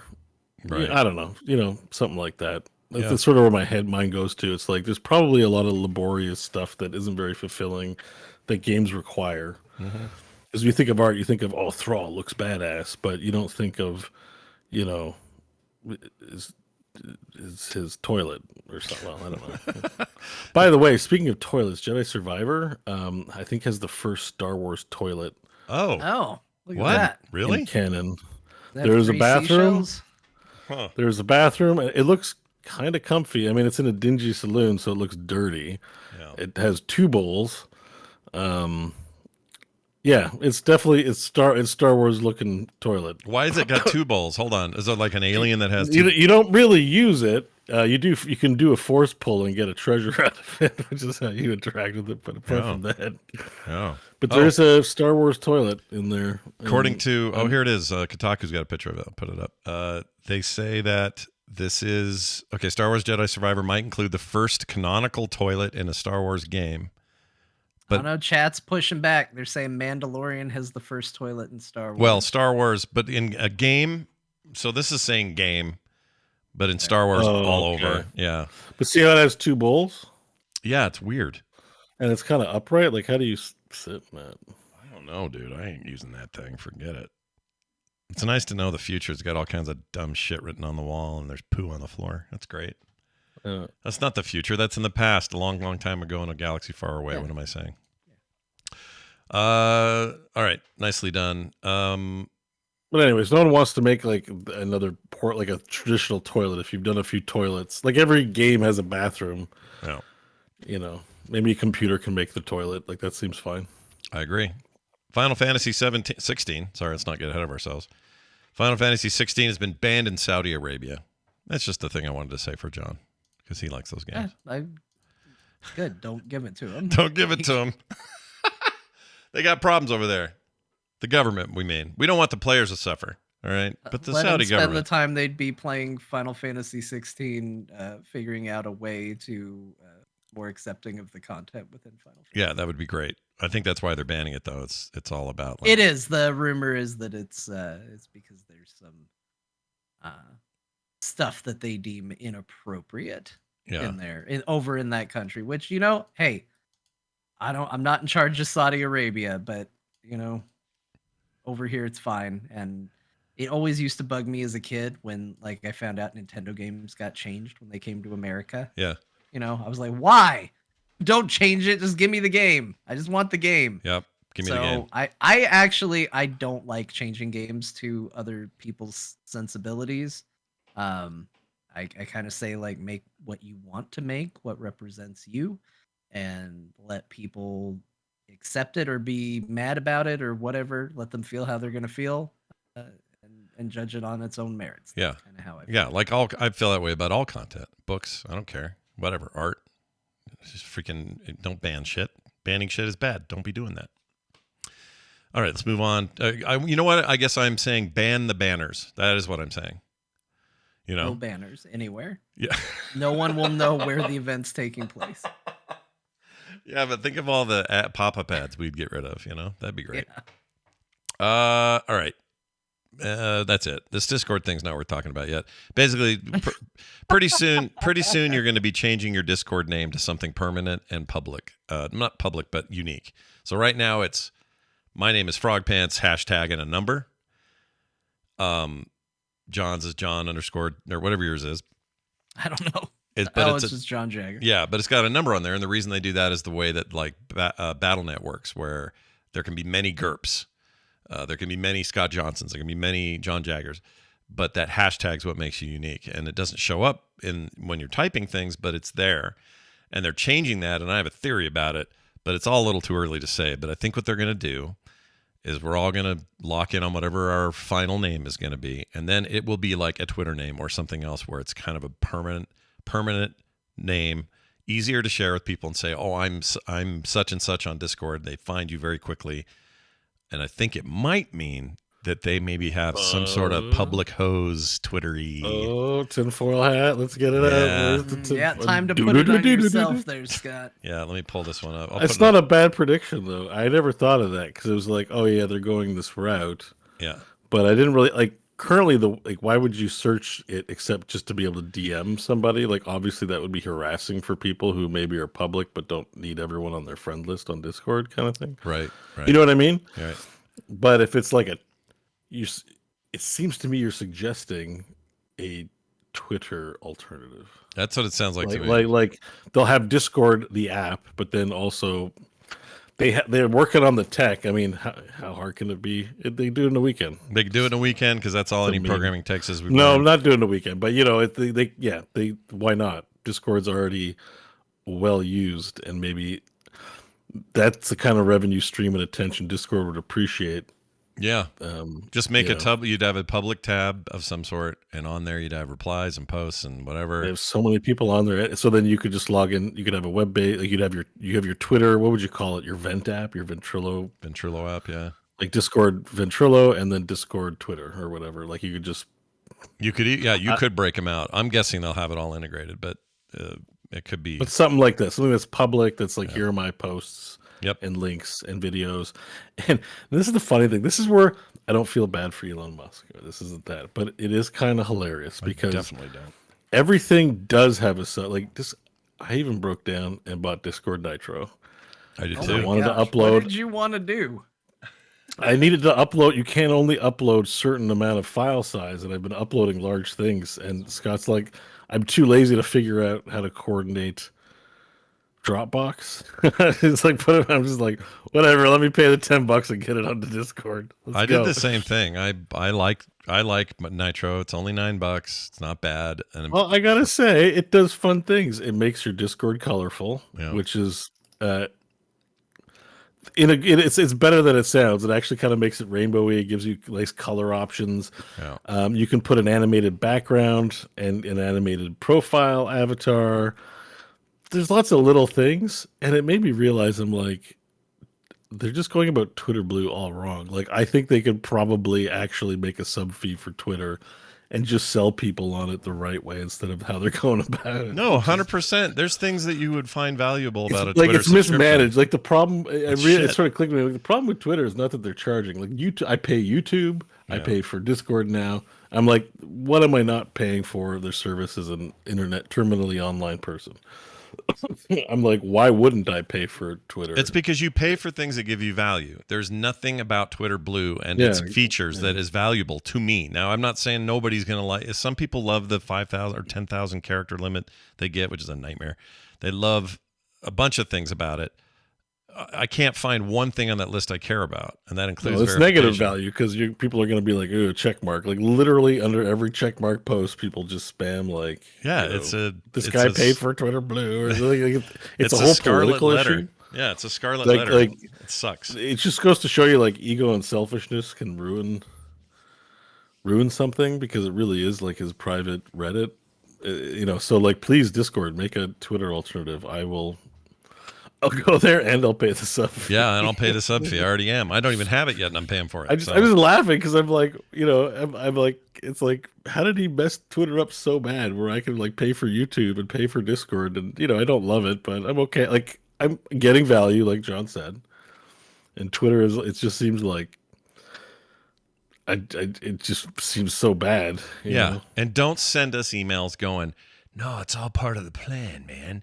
There's going to be this dip in the middle where everyone thinks it's wrong, but really it's 4D chess, and we're going to come out the other side as a bunch of brilliant monkeys or whatever. F off. Twitter is uncool. Like, Twitter has been made uncool. Like, you could argue either way before, but certainly after the purchase, it has become an uncool thing that we're still connected to because we don't have a better place to go. Although Blue Sky, I guess you're saying, is kind of okay. Pretty good. Yeah, it reminds me of Twitter 2010-ish. is the era it reminds me of, and I like that Get era. on it, Discord. Blue Sky's gonna eat your lunch. I don't know. Yeah. Like, I don't know that I need to be in a place where journalists and politicos are. Like, I think, like, I have. That's the other thing is, like, I see so much irrelevant to my interest. Mm-hmm. Like, obviously, the people I follow, I'm interested in, but like, some of them retweet a lot of political shit, or Yeah. I'm just like, I'm not in. Like, You know, I'm sick of all that. Over there Don't on care. Blue Sky, it's just kind of a weird, wild west chaos at the moment, and it's very entertaining to watch. I'm sure that if it got big enough, it would have a lot of the same problems something like Twitter does. some of it is just the people. If it's a place where everyone is, then the most broken people. Yeah. Like, I believe that the actual moderate people barely post online, even though they're online a lot. I think it's all the people with personality disorders that, like, do 10,000 tweets or respond to every one of, you know what I mean? You don't know who they are. And I think if you're generous minded, you think, well, they're human beings like me. And then it's probably like, there's something wrong with most of the people that are actually the respondents in many cases. I never see John respond to someone saying, you got a blue check mark. You have no interest in doing that ever. Yeah. I've never seen you do that. No, I've never John, seen Scott do that. But I'm like, there are people who are just like, oh, this is a huge political thing. If I did not tweet in response to this, yeah. I have nothing in my life, or whatever it is that's making them do that. I'm like, life is short. Like, just, you know what I mean? So it's like, I really feel like it's just clout engagement. That's I feel like Twitter is so not representative of average person. It's like probably like in some instances. Well, it obviously. kind of never I'm not was. trying to insult everyone on there. No. Like, it kind of never was, but now it's not. It's even not more that way. Like it's already. It was already weird that way, but now it's like I don't want to. Like, I don't know if you've ever read, like, if it's a controversial post, most of the replies at the top, because they're being surfaced because your Twitter Blue subscribers are Twitter Blue subscribers, and they're all talking nonsense. It's just nonsense, miles of it. And you're just like, I don't want any of this. And if it was easy for me to block you all, I would, but it isn't. I have to go into each one of you and do it, and I don't have time. yeah. So F off. Yeah. So anyways, it's just funny how much they devalue it. I think Discord's an interesting place because I don't know if I recommend this or not, but I've been going, there's a tab where you can just find public channels, like type your interest in, find a channel. Yeah. And I've just sort of been exploring that aspect. Basically, it's like subreddits, I guess. But Sure. I just wonder if there's anything interesting to come out of that. So I've been doing that a little more too. I like Discord a lot. So I just wonder if there's some way they can do that where they can actually tie your interests or your conversational field, because the Frog Pants Discord, plug for it by the way, is great like that. It really is great. Yeah. Really wonderful place. I can't speak for other servers, but and it isn't an echo chamber because some people argue. Maybe yeah, we have some moments, some gaming heat in there sometimes. Yeah, sometimes someone has a heated gamer moment, speaks out of turn. Like it's not an echo chamber, like maybe you're thinking. Yeah. And people do have to be polite, but I guess that's the key, is the moderation. I mean, Twitter, even before Elon, was still a little, it's pretty bad at it. Always lawless, or just a big vat of everything. Yep. Yeah, it's an ugly place now. All right, let's move on to some correspondence. That's a good question. We got some stuff here, like this call about Bo and his needs. I'm pretty sure we didn't play this. Okay. My needs. Yeah, so I'm gonna if you guys hear this and go, I think we heard this already, tell me. But I'm pretty sure this is the first we've heard this. And by the way, this is a transcribed email. Hi, Scott, John, Bo.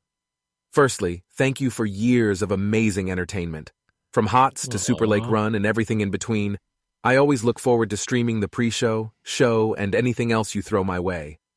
With the pleasantries complete, I now feel I need to turn my attention to Bo and his habit of sticking his butt in the shower after sending a message to the Ninja Turtles. Not only are you risking a potential hanger falling to the floor during the waddle end or swing to the stall, you are introducing bio-waste to your bathing area. You'll be standing in that later. You have to bleach that shit. I have to ask again, though I think you've addressed it in the past, why in the heck don't you just invest in a bidet? It's water, right there, doing precisely what you want, and it goes into the toilet where it belongs. Is it because you are renting? I'm sure there are ones that are easy to install and remove when needed. Is it because of the cost? There are like 20 on Amazon for under $50. Oh yes, I checked. Or even some nice ones with warm water and heated seats and coffee makers and air dryers. Okay, not coffee makers. For under 300 USD. Ask the core listeners to stop gifting games you'll probably never play and contribute to the Bidet Fund, and you'll be splish-splashing your way to a squeaky clean sphincter in no time. Anywho, love the show. I feel like we're friends even though that's weird and silly. Bob. Bob. Oh man. Oh, I thought maybe. Oh, we didn't That's play. so- We didn't play We this one on didn't. the I show. think we talked No. about the Bidet thing. I can't remember. Maybe you shared it before we did the show. I might have somehow. done that. I've never heard that. That was incredible. That Yeah. was Because I remember my amazing. answer to this is the reason why I'm nervous about a bidet until I try one is the thing I can count on is I have a good elbow grease when it comes to self. Does a bidet have elbow grease? Yeah. Does it scrub? Does it get into the nook and crannies? Does it lather that soap Well, around and get you clean? You do a finisher. You do a finisher wipe. A final pass. That's true. Final pass. You're right.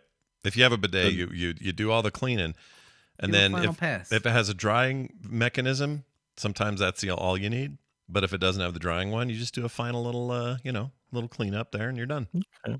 All right. I gotta try one. That's the thing. I've cold- never tried one, so The cold water ones suck. I can tell you that. I like the warm ones. Unfortunately, I only have the option for a cold water one. Mine hooks up to hot water, Yeah. but I would have to drill into a cabinet that is, we don't own this house. So that's a big no. Yeah. So it is cold water only for me. The good news is we're in Arizona. So now that it's summer, that cold water might as well be hot. Yeah. It may as well be hot, right? Yeah, it's fine. yeah. I mean, he's not wrong. So I guess somebody should send me a bidet. It was more an instruction for the listeners and not for me. Yeah. Good point. Stop buying more games he won't play and buy him a bidet. There you have it. Let's hear this text from Mike from Rocket City, who says, "Hello, core crew. Which gaming console would you have as your choice for home defense, and how far do you think you could throw it?" Awesome show, Mike. Well, Mike in Rocket City. Boy, I think you could do some real damage with a Series X or a PS5. They're both meaty and chunky and have hard edges. Yeah, but you might not throw it as far as you think. Think about the Switch. You can actually get frisbee it. You can. Yeah. You get a real spin on it. Get that thing nice and far. Mm-hmm. You could take off the controllers on the sides of it if it's that kind of Switch, and those edges would hurt. Oh yeah, and it breaks out into nunchucks or something, right? Yeah. So if you got hit in the corner, one of those corners hit in the temple, you're done.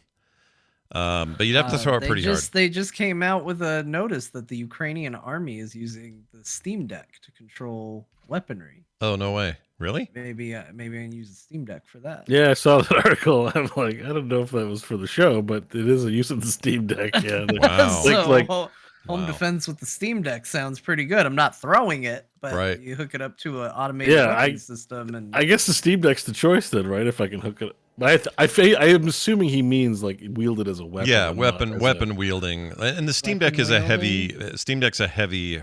You could hurt somebody with a Steam Deck. It's a heavy one. But I think we got to go old school, oh gosh, I don't even know. like an N64 controller. Yeah, It's like you shank someone with that, Yeah. sharpen that little edge there. you could and swing it, go to town. right? Because it I had a think cord. I'd just throw my PS4 or my PS4 Pro at him. There's a lot of hard angles on it. It's not too heavy, but more importantly, it's not currently plugged in and being used. I could think be. you gotta anticipate that factor as well. You throw the consoles you're not using first. If that doesn't do it, then you start picking amongst your children. You've got to understand that at a certain point, your opponent's going to fall down and you have to live in a potentially consoleless world because you wasted it in self-defense. Now, Yeah. you don't want to die because then it doesn't matter. No. But if you survive this encounter, you're going to want to relax with a good video game and you're going to need a console to do it. Yeah. So you don't throw what you're playing. My PC, that's the last line of defense, literally, because I couldn't huck it very far. Yeah. So, but we're holding on to that for a while. Yeah. So, you think of the things that you have that you don't have hooked up, then you go to the things that you can live without, then you go to the things you don't think you can live without, but you got to. and then you go to the necessities after that. Chat room has a good point about GameCube. It has that handle on it. Yeah, but see, the problem is I don't have a GameCube. It is Oh, good for you know yeah. chucking, but I don't have one. I have one over there somewhere. It doesn't work, so that's even better because I don't care Oh, about even it better. working. Yeah, Yeah. that's great. A purple one of the OG purples. Yeah. So I think I Not could spice. do. Yeah. Not spice orange. No, I like the spice orange. I never got one though.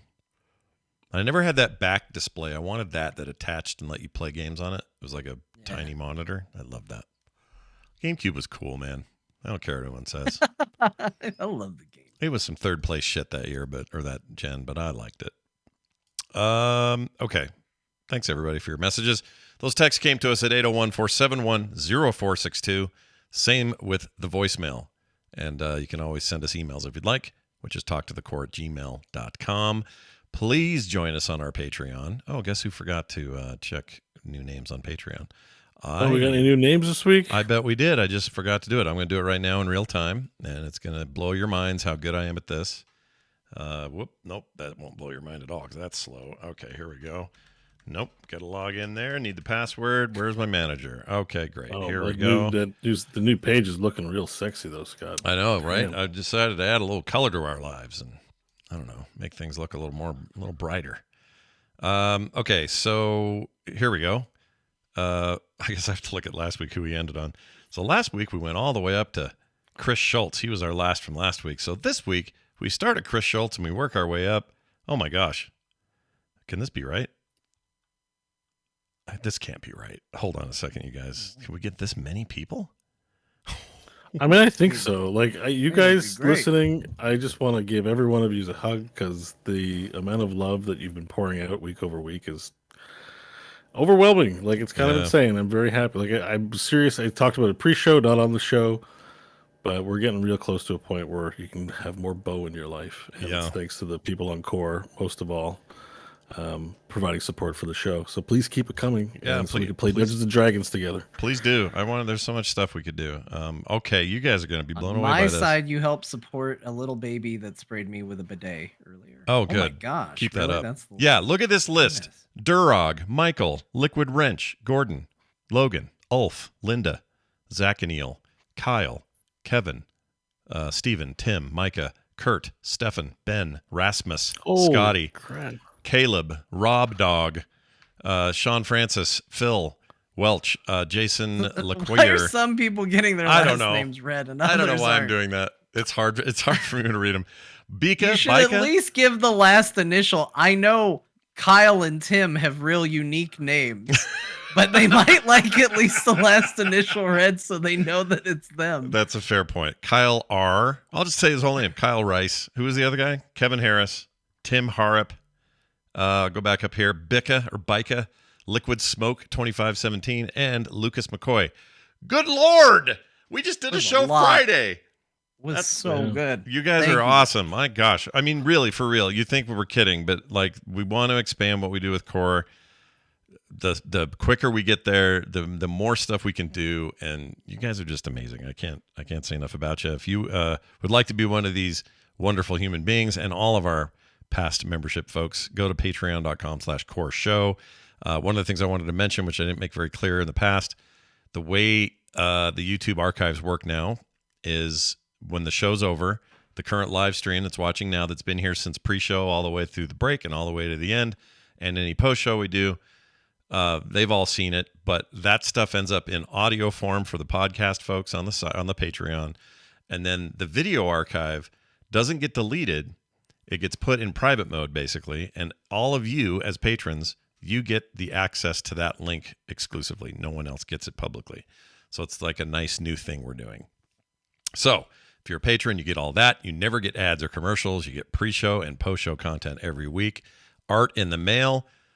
Bonus host podcast now that we're doing every week. I got one coming up here shortly. Not every week, every month. Every month, sorry. Thank you for clarifying Sign us that. up for too much. Good Lord. And We could get to every week, though. Numbers like this keep happening week to week. We could do it.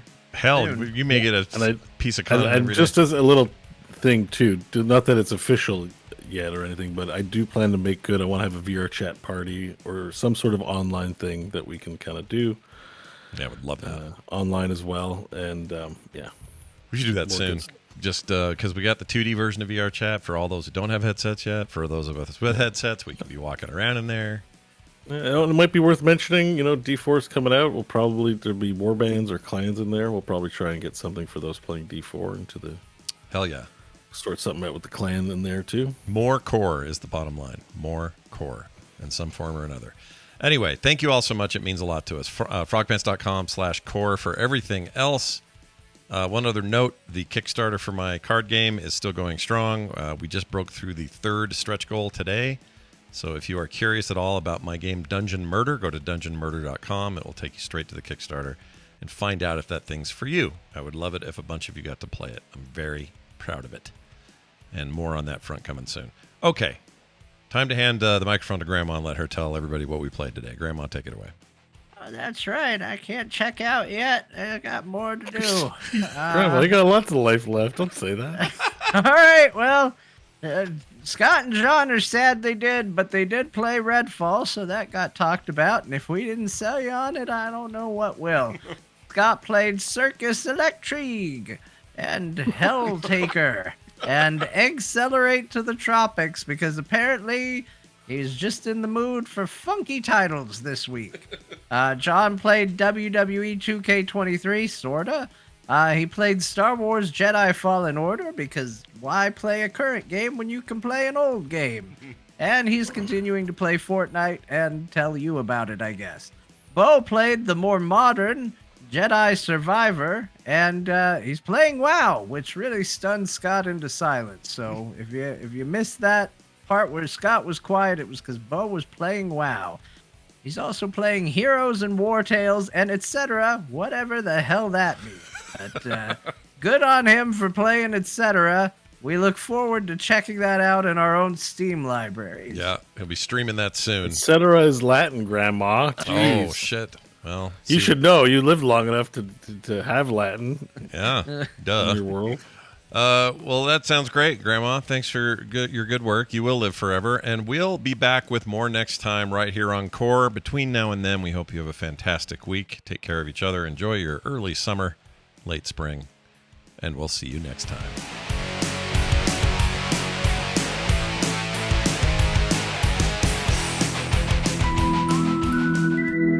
If you like what you just heard, there's a very good chance you will like all the shows on the Frog Pants Network. Get more at frogpants.com. Perhaps you'll be the second chef to get 3 stars. I found it really cheesy. I stole that from a game I'm not actually